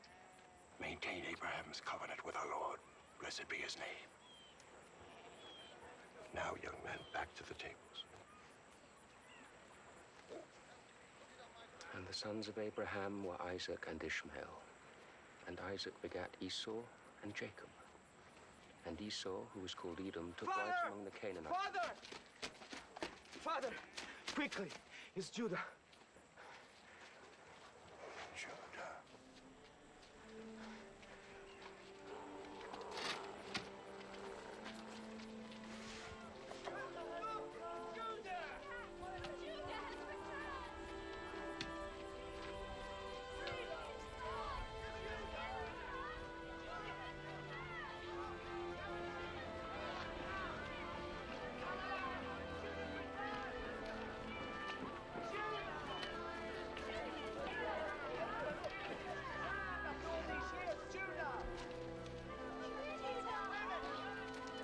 Reuben. Judah. Simeon. Levi. Dan. Natalie. Gad. Asher. Issachar. Zebulun. And little Benjamin, though not so little anymore.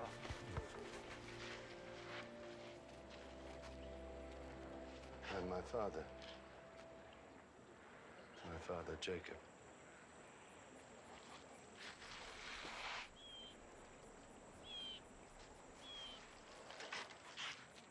Welcome to our camp. To you and yours. I am surprised to see you. I couldn't stay away from you, Father.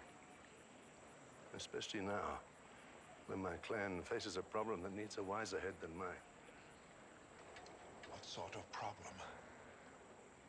Tamar, widow of 2 of my sons, and betrothed to Selah, my 3rd, is with child. And Selah is the father? No. And she refuses to say who she laid with. And no matter how hard we press her, she stays silent. Then, by custom, she must be banished. But by Canaanite way, when a woman lies with a man other than her betrothed, she must die. What should I have done, Father? I gave her my firstborn in marriage, and he died childless. So I insisted my 2nd son marry her as his duty to the family. Still, she remained barren. Then when he died... You promised your son Selah, as is our custom. But I kept delaying the marriage. The woman's cursed, Father. She buries husbands before there are sons to replace them. I lost 2 boys I loved. Should I have risked a 3rd? I know the pain of losing a child you love dearly. I know it well.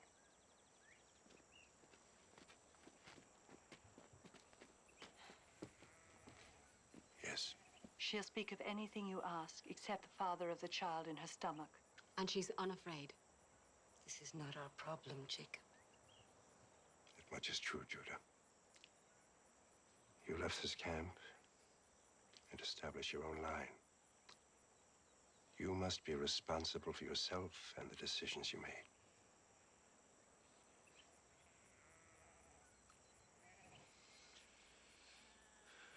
We'll take her back to our camp. There, by Canaanite custom, she must die.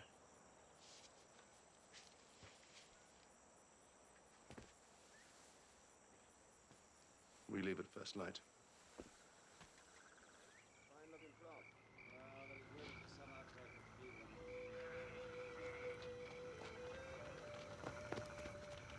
Taste it.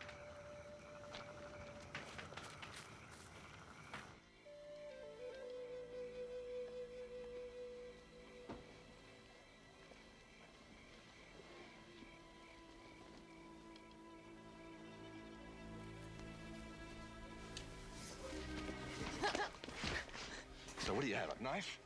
You think that by killing me you can save your own life? You do me a favor, whore. By trying to spill my blood, you justify my own decision to see you executed.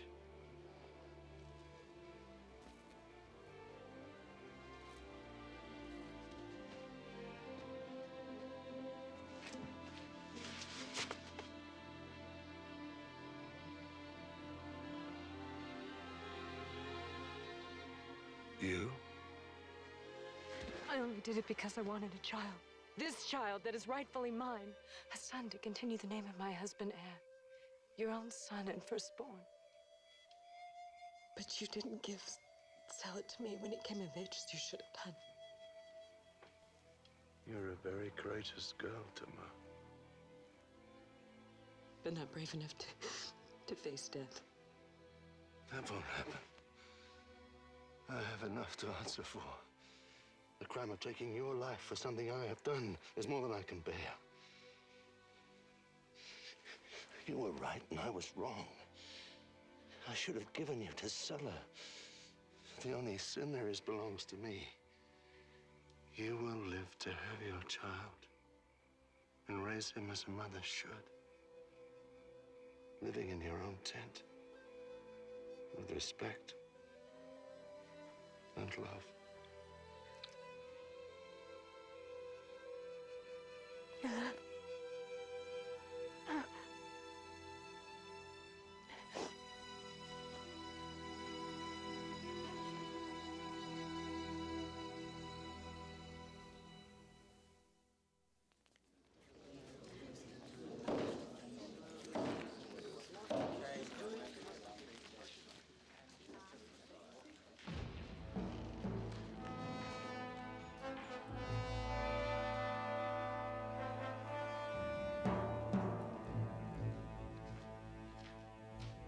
Pay heed as the god Ra walks among you. Pay heed to the Pharaoh, son of the heavens, Ra incarnate.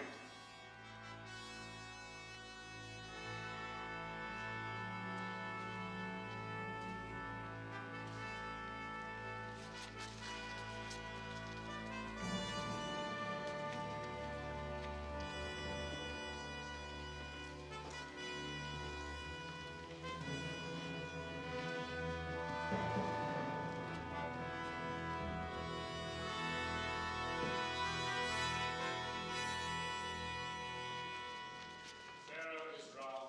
Ra is sun. As the god Ra fills the heavens with the sun, so the Pharaoh Ra on earth does the same here below. Potiphar, the gods must be blinding you. A fool can see I shed no light. The Pharaoh is not well. Physician, attend the god on earth. It's not my body that ails. If you knew your signs, Vizier, you'd see it's my heart that weighs me down. I'm beginning to wonder if you know your art. If the Pharaoh is in pain, then let him speak of it, and the answer will be his. Dreams. I'm haunted by dreams. I dreamt I was in the great river, communing with my spirit in the heavens. Near me were 7 wonderfully fat and gentle water cows who seemed to float along with me. It was serene, so very serene. But we were not alone. Horrible, starving cows suddenly appeared, and the thin, wretched cows ate the sleek, fat cows. I woke in a cold sweat, and to my horror, when I finally got back to sleep, I had a second dream, just as frightening. In this dream, there were 7 plump ears of corn growing on a stalk. Then 7 blighted ears, meager and scorched by the east wind, sprouted teeth and devoured the good ears. What can these dreams possibly mean? They can't be a good sign. Let us begin.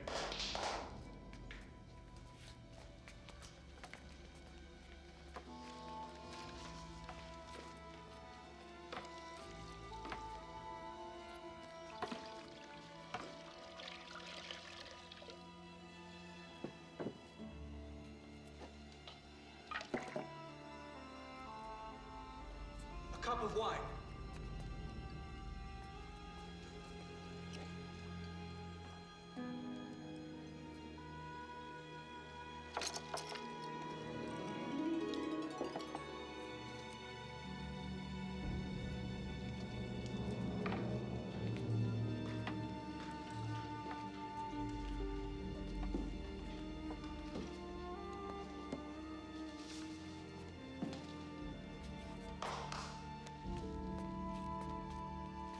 Majesty, as might be expected from the messages to God, there is a balance in these holy dreams. First, the sacred life-giving Nile, and then the divine presence of the omnipotent Pharaoh himself. The healthy cows and the lean cows, the ripe ears and then the unripe ears. I know what was in the dreams. I had them. Your job is to tell me what they mean. We do not know, Majesty.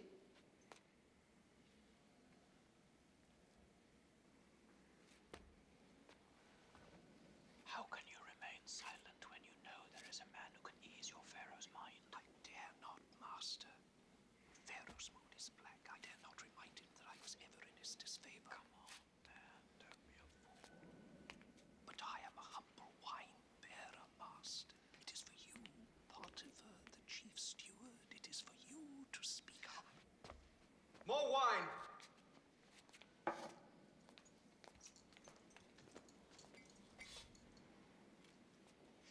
May I speak with you, Pharaoh? Only so others may not hear.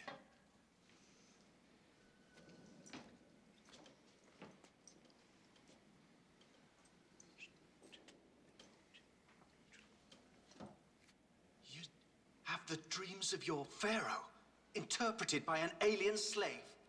Sire, the Semite slave interpreted both this man's dreams and that of the baker. He saw the Pharaoh's hand in our dreams and predicted his judgments accurately.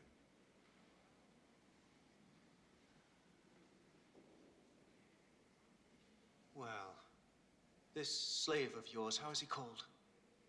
Joseph, sire?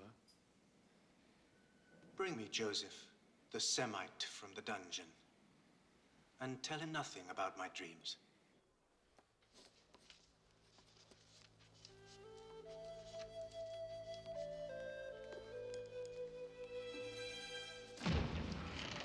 What is this? I order you, speak! What are you doing? Please. What have I done?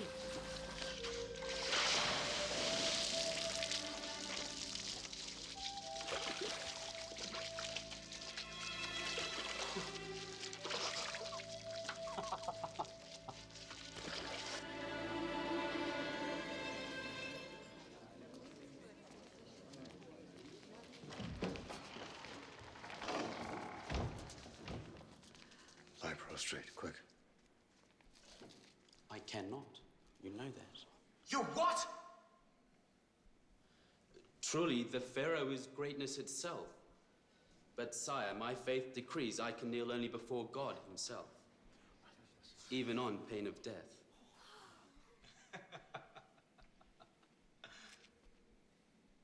Come forward. Take heed, magicians. Whatever else, I know this man won't lie to me to save his life.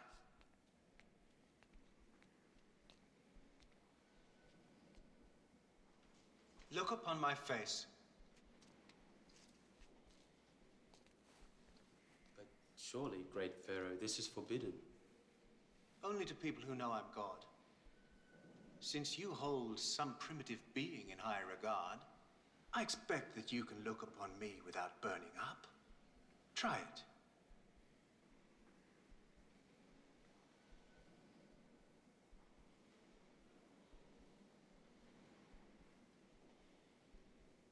I'm told you've learned the secret of reading messages of the night. Interpreting dreams is not a thing to be learned, Pharaoh. It is a gift from God. Careful! One mention too many of this god, and you'll be at his side with your head under your arm. So, you've been given this gift? I imagine we shall soon see, Pharaoh. Your life depends upon what we shall see. Now listen carefully. In my dream, there were 7 cows, fat and sleek, and they grazed peacefully. He's a very beautiful boy. Yes, he is. Do you know what his crime was? I've heard the rumors, but I don't believe it. He doesn't strike me as a fool. And everyone knows that Potiphar's wife deceives him. I've never seen such poor cows in all of Egypt. But it was impossible to tell they had eaten the fat cows, for they looked as wretched as ever. Was there a second dream? We have told him nothing, son. Yes. In the second dream, there were 7 ears of grain, beautifully ripe. Then sprouting up behind them were 7 withered ears of grain, which devoured the ripe ones.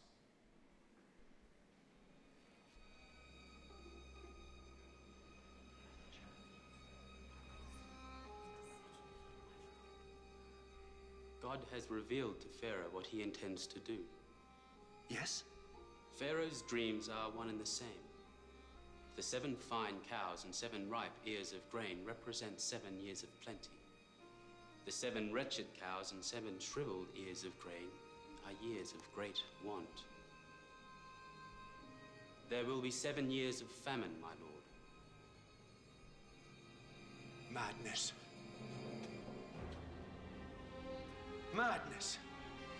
As if my brother, the sun, and sister, the moon, would send me messages only a slave could read. Potiphar, take him from my sight. Get him back to his dungeon and keep him there until I decide how best to deal with him.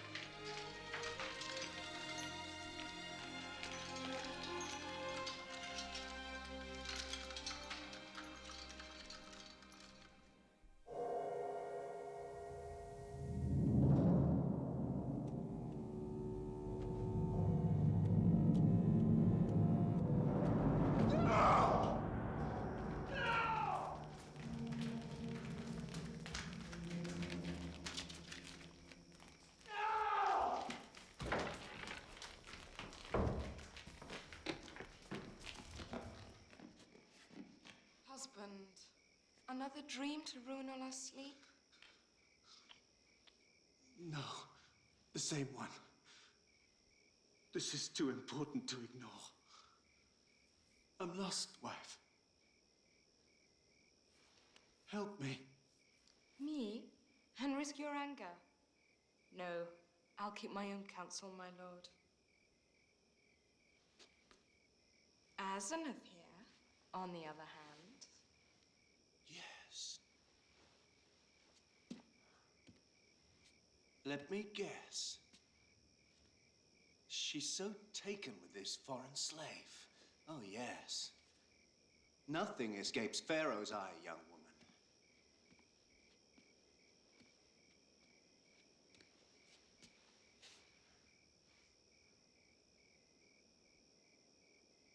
She thinks he has the answer.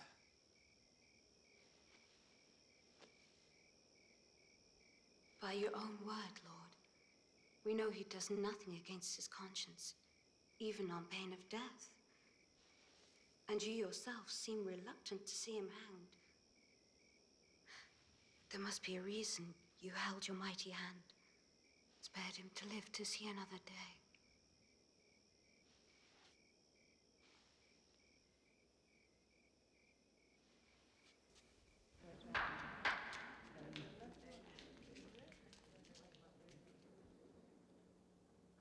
I've thought long and hard of your reading of my messages. Have you? Yes, Master. And? I am certain that Pharaoh has been blessed by a warning from the Lord himself. So, assume then that your reading is accurate. Is there nothing we can do to prevent this disaster? Yes, Master, there is. How? Pharaoh must select a wise and honest man and set him above the land of Egypt. He must see that Pharaoh's overseers collect a fifth of all that is produced during the years of plenty and store it for use during the years of famine. In that way, Egypt will not be destroyed by the drought. Impossible. Storing 7 years of grain. It's impossible. Is there no other way to avert disaster? No, Master. Nothing like this has ever been attempted. So, a fifth of all the harvest would be entrusted to Pharaoh. Yes, Master. All Egypt would be required to pay you this tribute. It would call for a man of exceptional talent.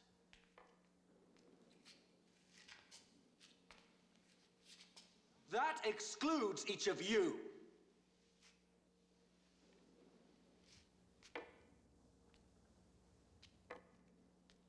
Potiphar, perhaps.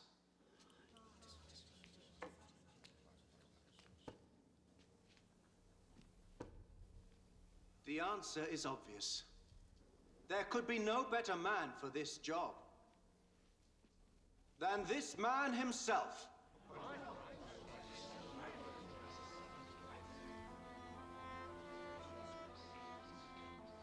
Can we find anyone endowed with the Spirit of God as he is?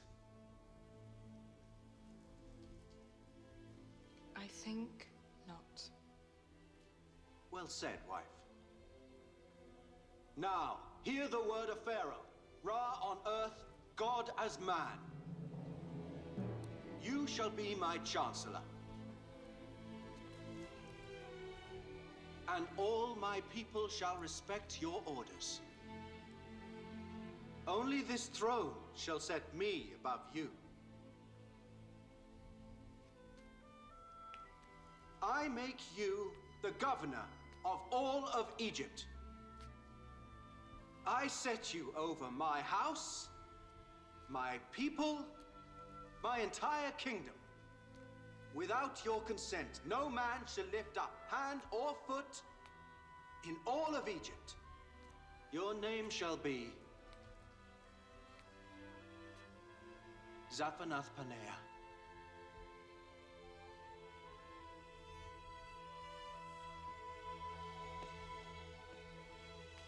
And this fine woman shall be your wife.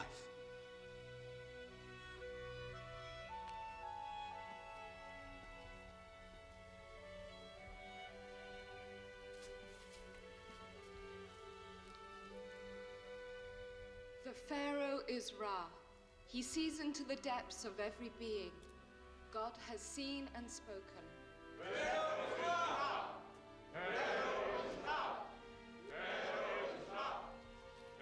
This time your God's blessing makes you master, even of me.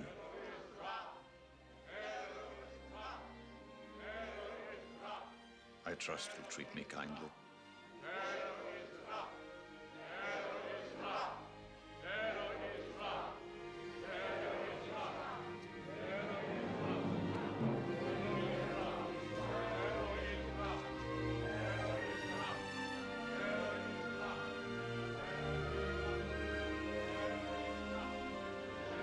What is your name? Asenath. I'm the daughter of the High Priest of On. Excuse me, but what is my name? My new name? I have forgotten it. Zaphanath Paneah. Zaphanath Paneah. What does it mean? The Savior. Am I pleasing to you? Yes, yes. Greatly.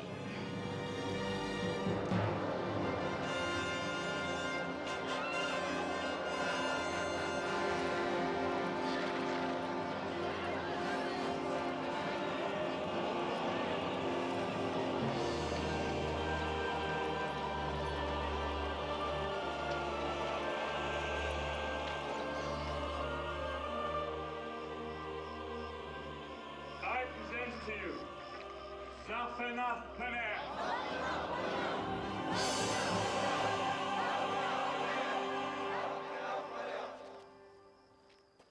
If you will permit me, Joseph, I'm sorry, Zaphanath Paneah. In this great task, you'll need someone at your side, as you were once at mine.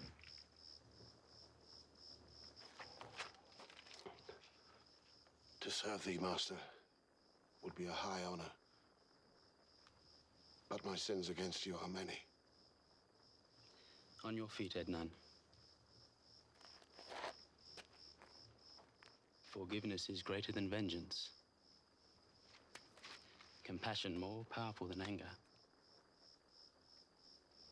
As I myself have learned.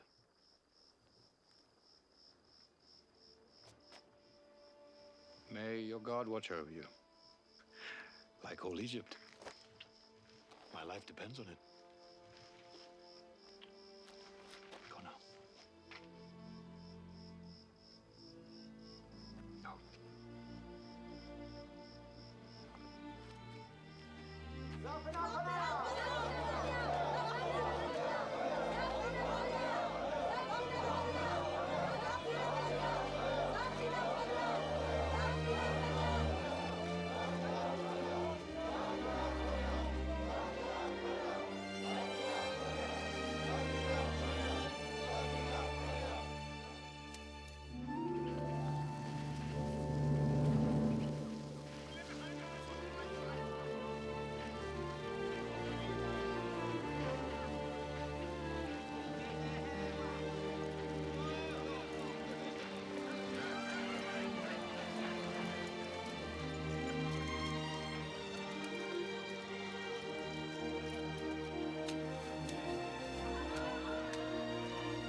My son.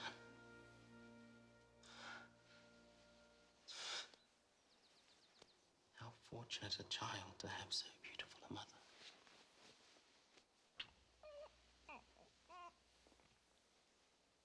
Have you decided on a name for your son?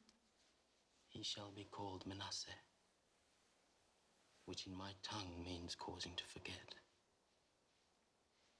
And God has made me forget my hardship. I doubt that you've forgotten the house of your father, Joseph. Jacob would be pleased to learn his son has become the second most powerful man in the world. And your beloved brother Benjamin would be pleased as well. I wonder what sort of a man Benjamin has become. Perhaps he too has a son. But it's not for me to know. Not yet. God in his own good time will decide.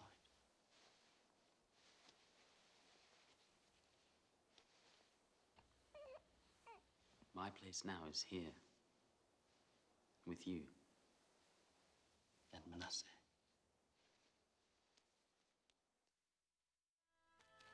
Manasseh! Ephraim! Ready?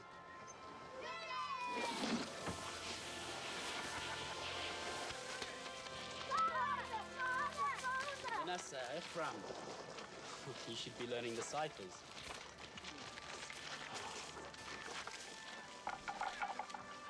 Season started well. The Nile flooded, but the rains didn't last long enough. If it goes on like this, there'll be no crop to speak of this year.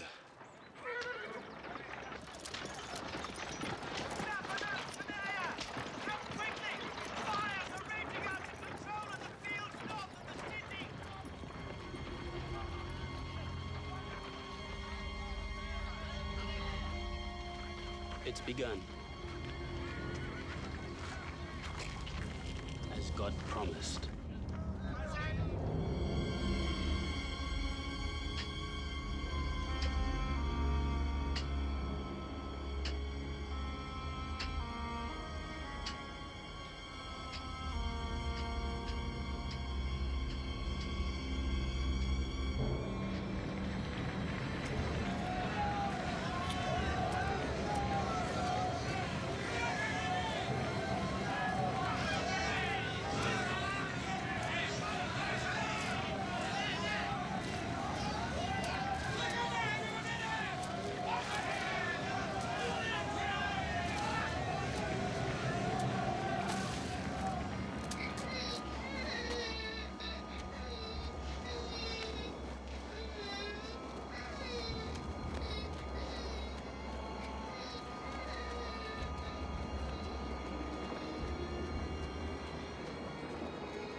The wells are clogging, but they'll hold. And for a while, at any rate, there'll be water to drink. But the grain runs low. 2, maybe 3 phases of the moon, and we'll be forced to eat the animals instead of feeding them. Once they are gone, Father. And without grain for us, and the animals. Starvation kills us all. Unless... Well, Hira, my old friend and ally, says that the reports of vast stocks of grain and fodder in Egypt are true. It is all well and good for the Egyptians, but why should they care what happens to us? They don't. But according to Hira, they do care what happens to our money. He's already sent his caravan laden with silver and loom work to trade. As if an Egyptian trader can be trusted. It's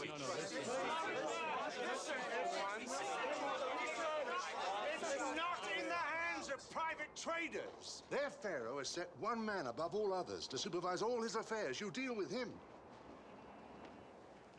We are not people who measure our wealth in silver. We can't carry fields to Egypt. The animals would die before we got there. We'd better move eastward. Asher, don't interrupt. Over the years, the tribe has earned some silver and gold. I've kept it because I believe that one day God would show us a use for it. Could there be a better use than this? No, I think not. But it's a long trek, and the roads are filled with thieves. Which is why you must all go.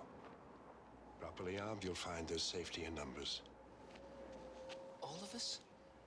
And who will tend to things here? There'll be nothing to tend if you don't go. All of you. Except for Benjamin. But Father... Enough. You're the last link to Rachel left. I will not see you lost as I did Joseph.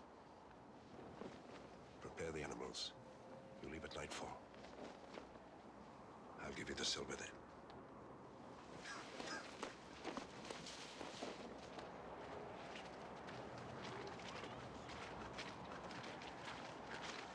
Has to raise Joseph above us. Now, Benjamin, and so be it. We'll not tease God a second time.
Yes, Master. It's just, well, this man's dialect. I know the tongue. Never mind.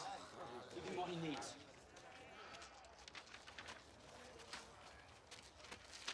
Go, go.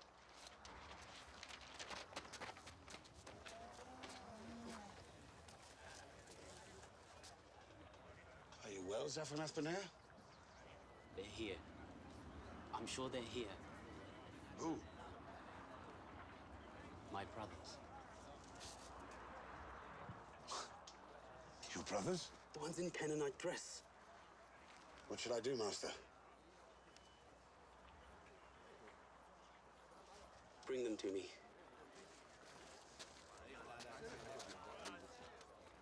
You! Come! All of you, come! Bring them all!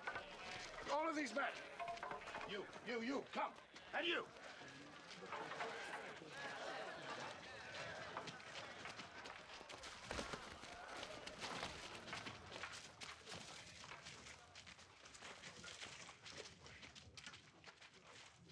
Lift your heads. Look upon your master.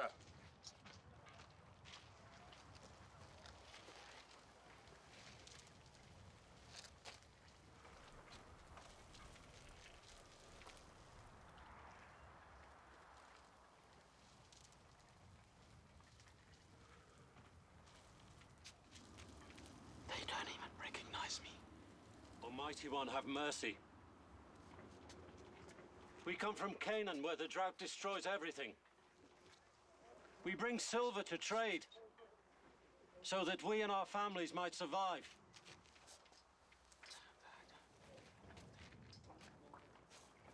Your master, Zephanath Benair. Ask why your Canaanite gods do not provide for your needs. We're not like the other Canaanites, great master. We worship our own God, but we sojourn in the land of Canaan. The master says you're spies. Spies? No, master. Our father sent us to buy food. The master says no. You're spies, sent to see the weakness of Egypt. No, Master. We are nothing more than shepherds, sons of Jacob, the son of Isaac. What man would send all his sons on such a mission and leave himself alone?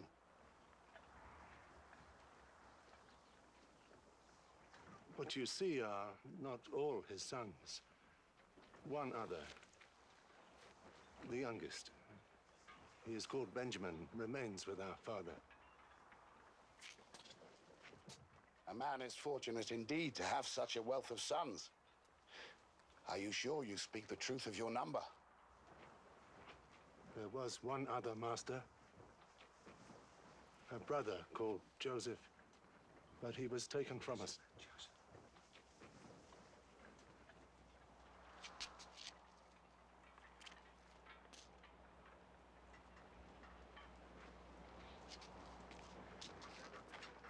What enemy would send 10 brothers as spies? 1 or 2, perhaps, but 10? Take them! Now! Take them! No! Silver to trade!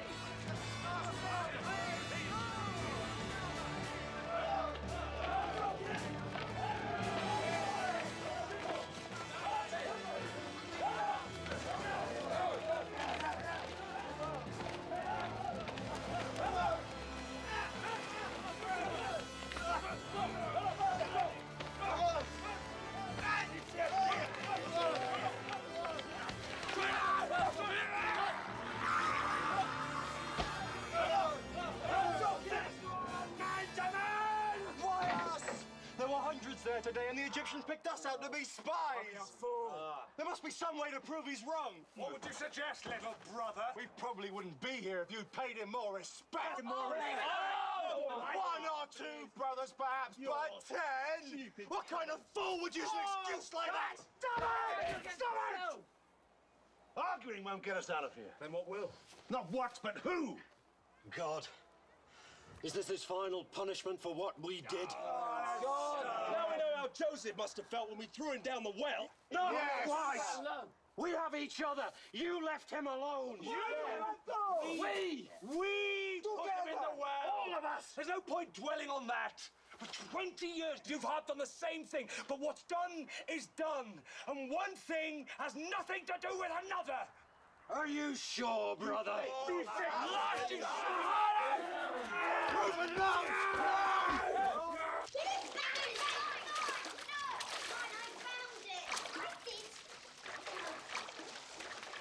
And that's it.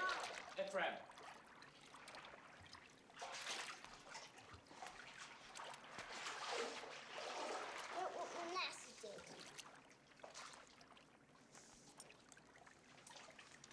Yes, we can't have that. Joseph, are you ill?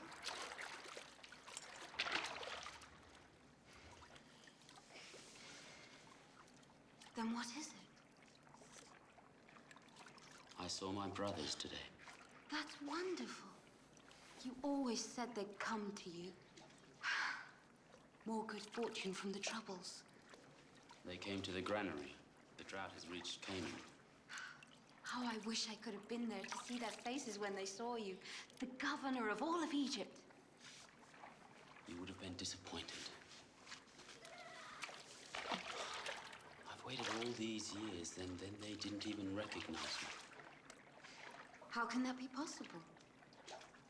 It's been over 20 years since they last saw me. I was still a boy. Not surprising. Where are they now? In the prison.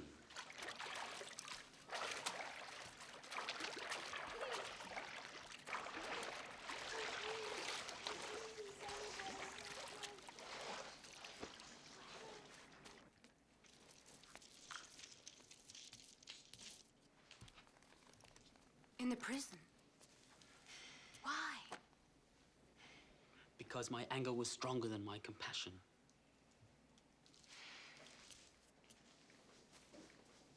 And what will you do with them?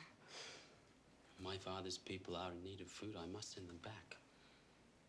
Why not just reveal yourself to them? Because they seem unchanged. No different from when they betrayed me.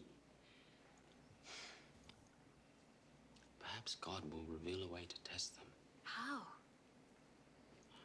I'm not sure. Well, I want to see these men to whom I owe my happiness. After all, it was their cruelty that brought you here, gave you to me, saved Egypt. And it's to them our children owe their existence. Another of your curious insights. But I'm not so sure God is ready to see this thing forgotten. God or you? You must bring them. I have to at least meet little Benjamin. Benjamin was left with my father. I'm sorry. I know he's the one who counted most. But they are all your brothers. Blood of your blood.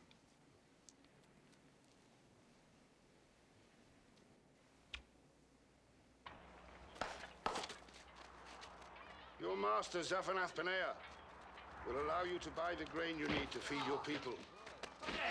These sacks are provisions for your journey. But the accusations against you still stand. Evidence that your story is true, and you're not spies, will depend upon proof of the existence of the one missing brother. But your master, Zaphanath Paneah, is a merciful man. Thus, he will keep only one of you here. He will be released when the rest of you return from Canaan with that brother. You wish us to return to our father, then journey once again to Egypt? Yes, with the missing brother. That one shall remain with us. Now go! Leave!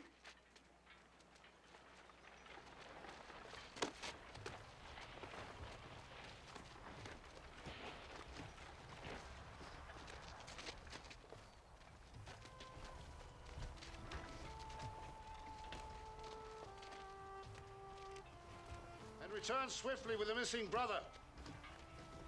You've probably seen the last of them, Master. It will be difficult for them to keep away. The drought has just begun.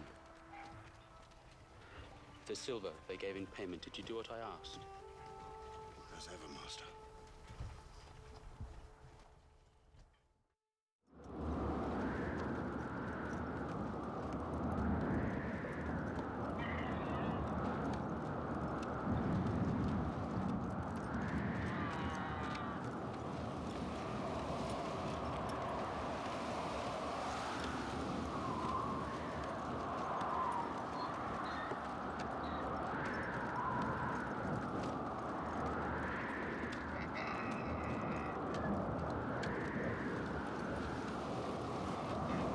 There's some water here at least!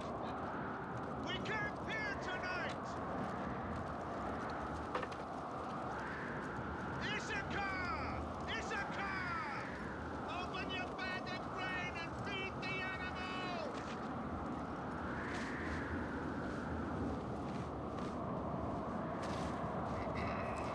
What's this? The silver I used to buy the grain! What kind of game is God playing with us now? We can't stay here! Feed the animals quickly! We'll travel through the night!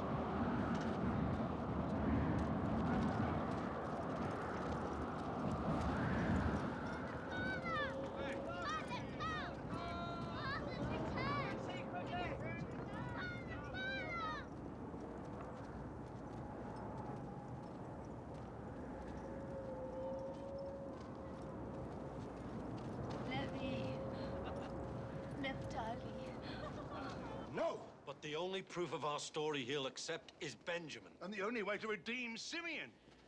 But after that, he promises we can trade freely in Egypt. The grain is abundant, the best quality. Is this all the Egyptian asks? Just for my youngest? Is there more to this sorry tale? What is that? The money with which we purchased the grain. What's it doing here? We don't know, Father. Perhaps God... Be careful what you lay at the door of the Lord. Blessed be his name. Blessed be his name. Now, why did you tell this man I had another son? First I lose Joseph, then Simeon, and you, poor soul, want me to give him Benjamin. Well, hear my words. It will not happen. I will never risk Benjamin to your care. Never. But Father, Simeon rots in an Egyptian jail like a common criminal. And how do I know Benjamin won't meet that same fate? Or this Egyptian might put you all to the sword? But Father, perhaps if I went... Quiet, you have no say in this. Father, I cannot leave Simeon there. Please, let me do as this Egyptian suggests. If we don't return, I offer you the lives of my own two sons. Typical idea of yours, Reuben. If I lose Benjamin, I can begin exterminating my entire family. Is that your grand solution? Now hear me! This is my last son by Rachel. I will not risk losing him. Now go about your business and pray. Pray that the grain you brought back will outlast the drought.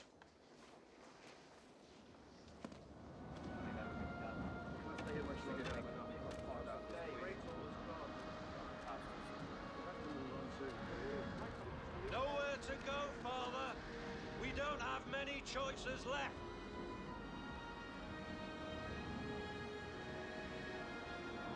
You know my mind in this matter. We will not talk of it again. Another month and we'll not talk of anything. Soon we will all die, and the line started by Abraham will have vanished. And what would you have me do? Listen for once. Think about what God promised you. Then listen to your sons and see if what they have to say doesn't make sense. Unless you want to see us all die, because you're too frightened to trust God. What is this to do with trusting God? Isn't it obvious? He's left you only one way out. One road to our survival. And it leads through Egypt. Egypt is our only salvation, Jacob.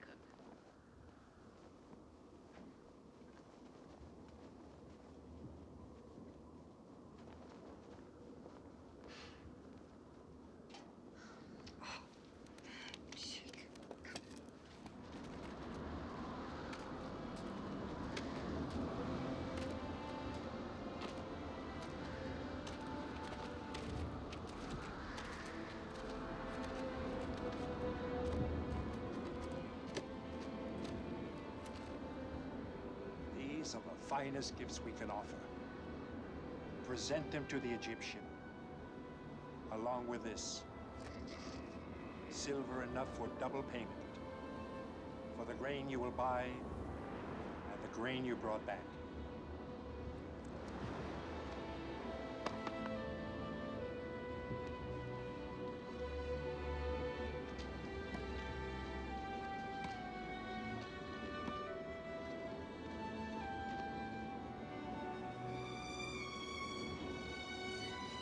Have an easy mind, Father. All will be well.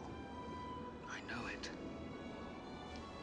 May God go with you at your right hand to bring you back safely to me.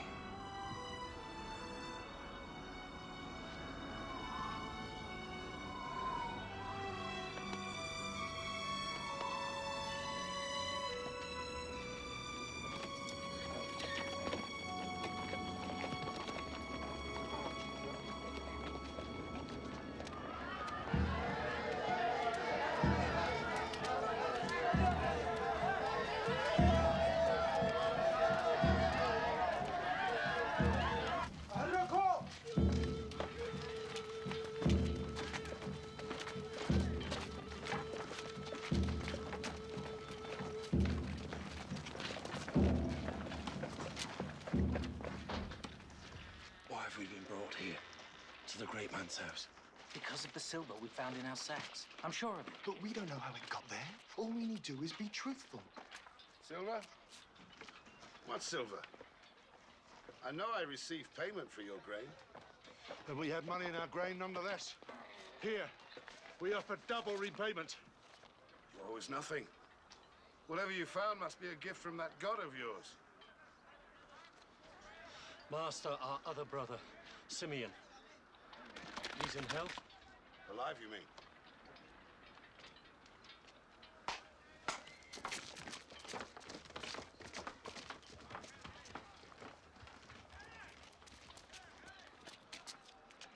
Simeon!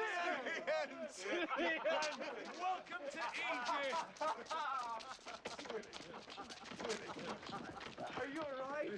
Where did you get that Simeon? Is that linen? The answer to every question is yes. I don't really understand it. But from the time you went away, I sat back, eating and drinking like the Pharaoh himself. Come. You must be washed before you dine with the master.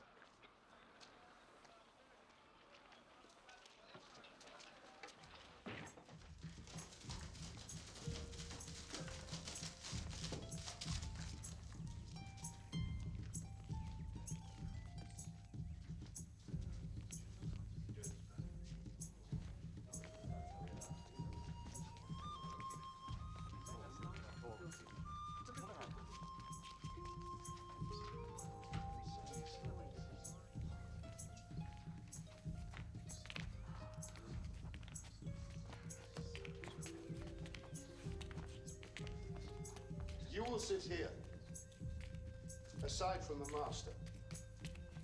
This is a great honor. Egyptians never eat with strangers. To them it is considered an abomination. Now, you will sit in the order I tell you. Please.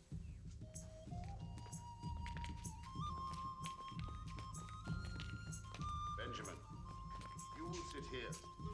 So, that's Benjamin. A handsome young man, if ever I saw one. And I hope a pure spirit. Enough delayed.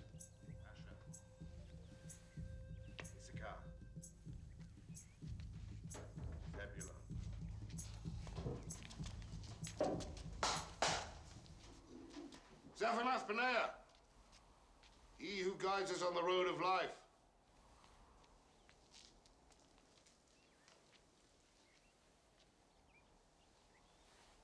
Lift up your heads.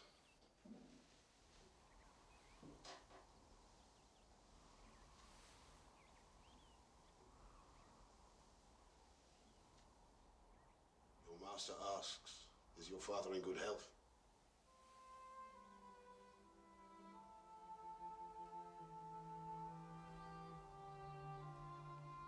Yes, Master. And he sends you these gifts as homage.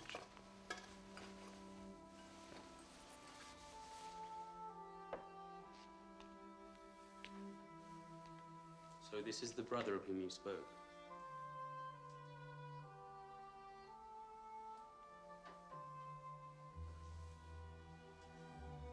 What is your name? I am Benjamin, Master.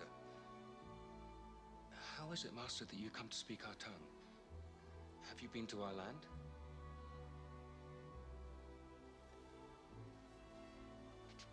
God be gracious to you, my son.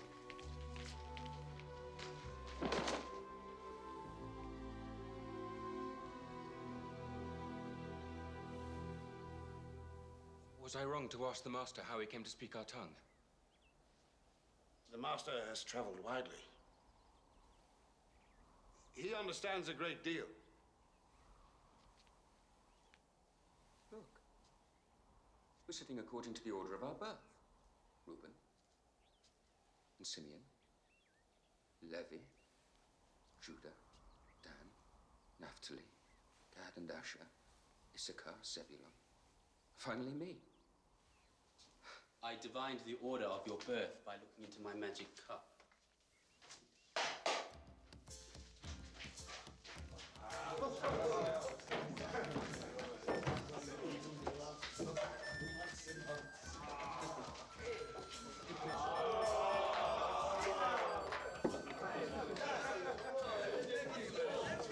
It is a great honor.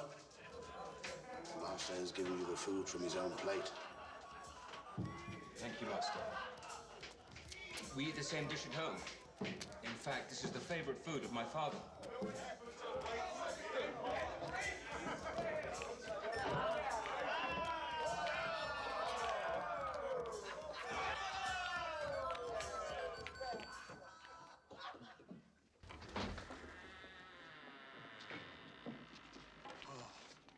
I could have done with a little more sleep. I don't understand. He was so friendly last night. Yet this morning he has us roused from our beds before the cock crows and sends us on our way. Look, our asses are already loaded down with grain.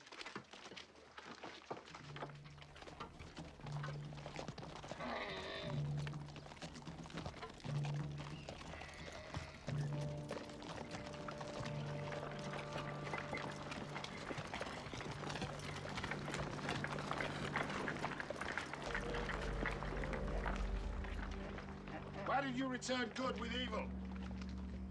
What can you possibly mean? You deny stealing from my master? What kind of fools would you take us for?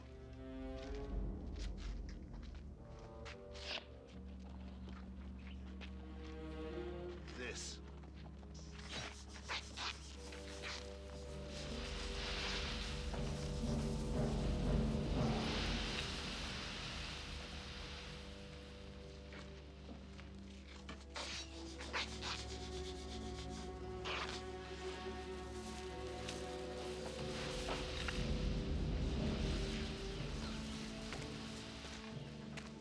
If you find anything, you can kill the culprit and make slaves of the rest of us.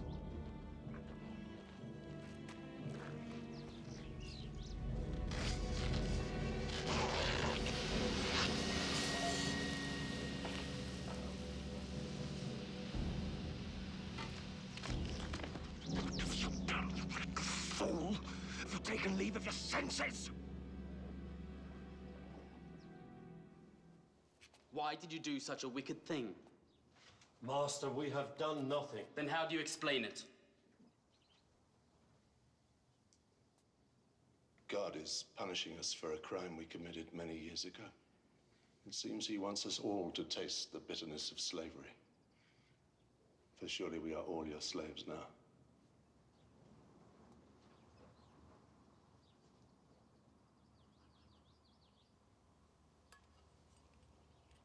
I am not a vindictive man. You can return to your father. I shall keep only Benjamin.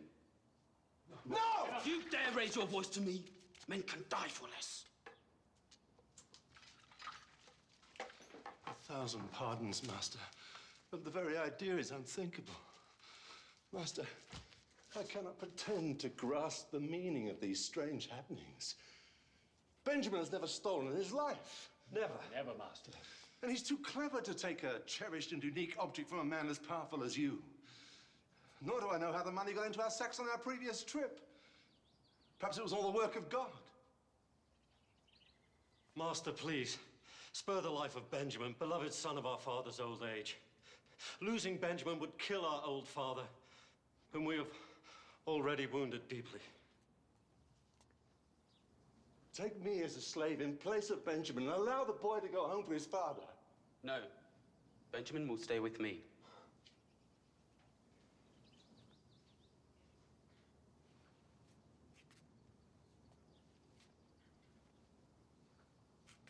No!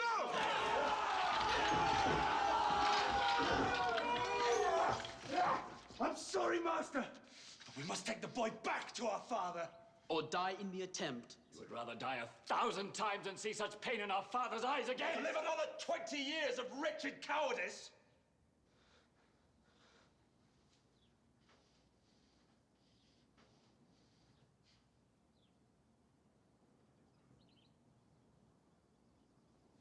No, Master!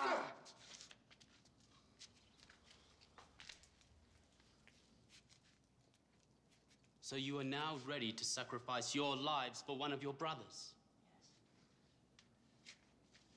Why then did you not do the same for the other one? The one you said died when in truth you yourselves sold him into slavery. You know about Joseph? How? Because he's alive. Alive? He's here in this palace.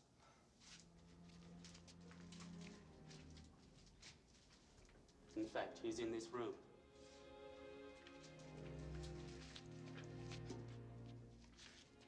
Leave us. I said leave us. Get out! Guards, come!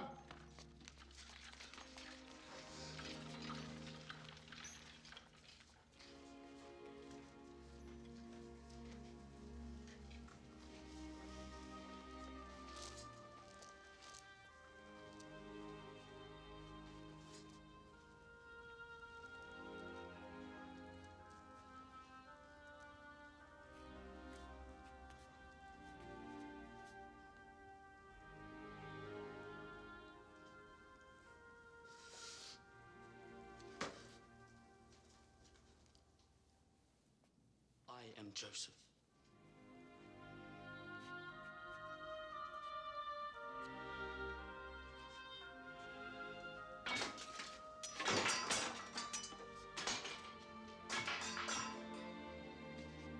Joseph.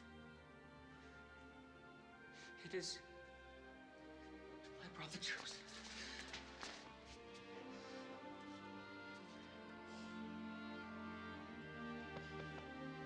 Yes, it is I. But be at peace.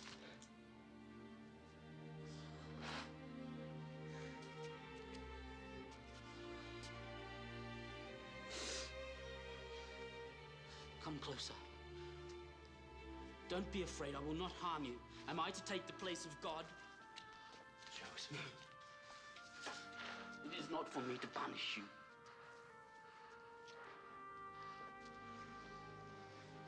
You meant evil against me, yes.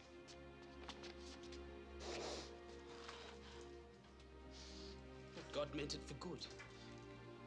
to bring it about that many people should be kept alive as they are today.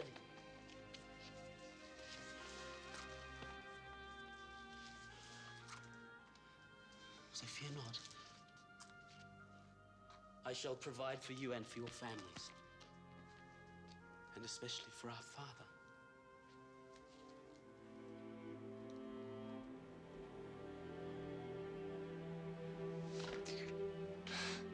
I am most to blame.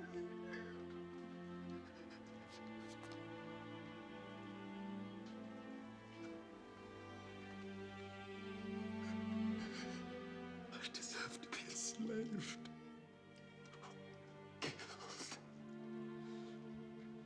No. My brother, I shall not kill you. That is not the lesson the Lord, blessed be his name, has put before us. Perhaps we have learned the meaning of brotherhood, of family, and that wherever we may go, no matter how God's plan separates us, we must always be true to one another. To be family.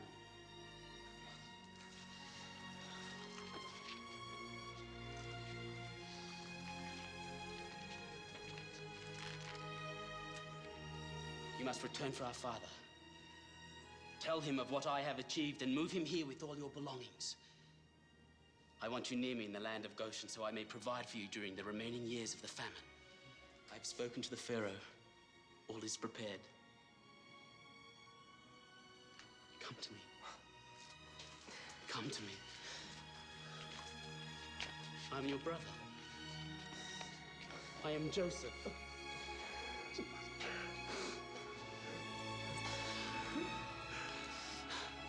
Blessed be his name. Blessed be his name.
Father.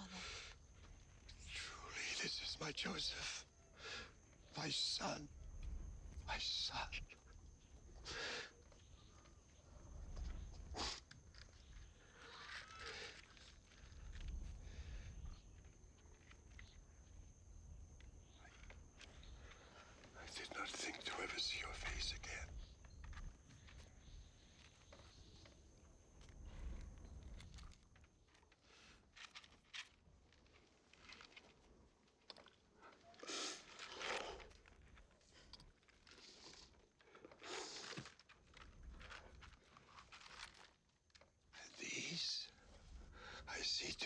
grandchildren. Rachel's light shines in their eyes. Come, come, my children. Come that I might bless you.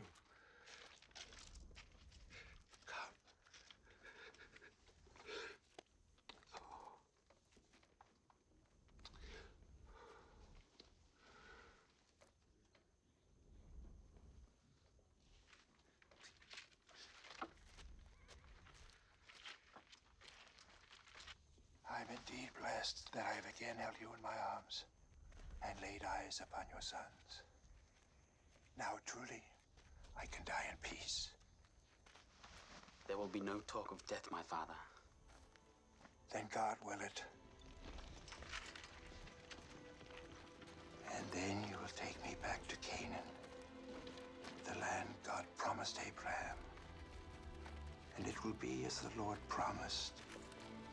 Our descendants shall be known as Israel, and will be a multitude of nations, each brother unto himself, a tribe of Israel.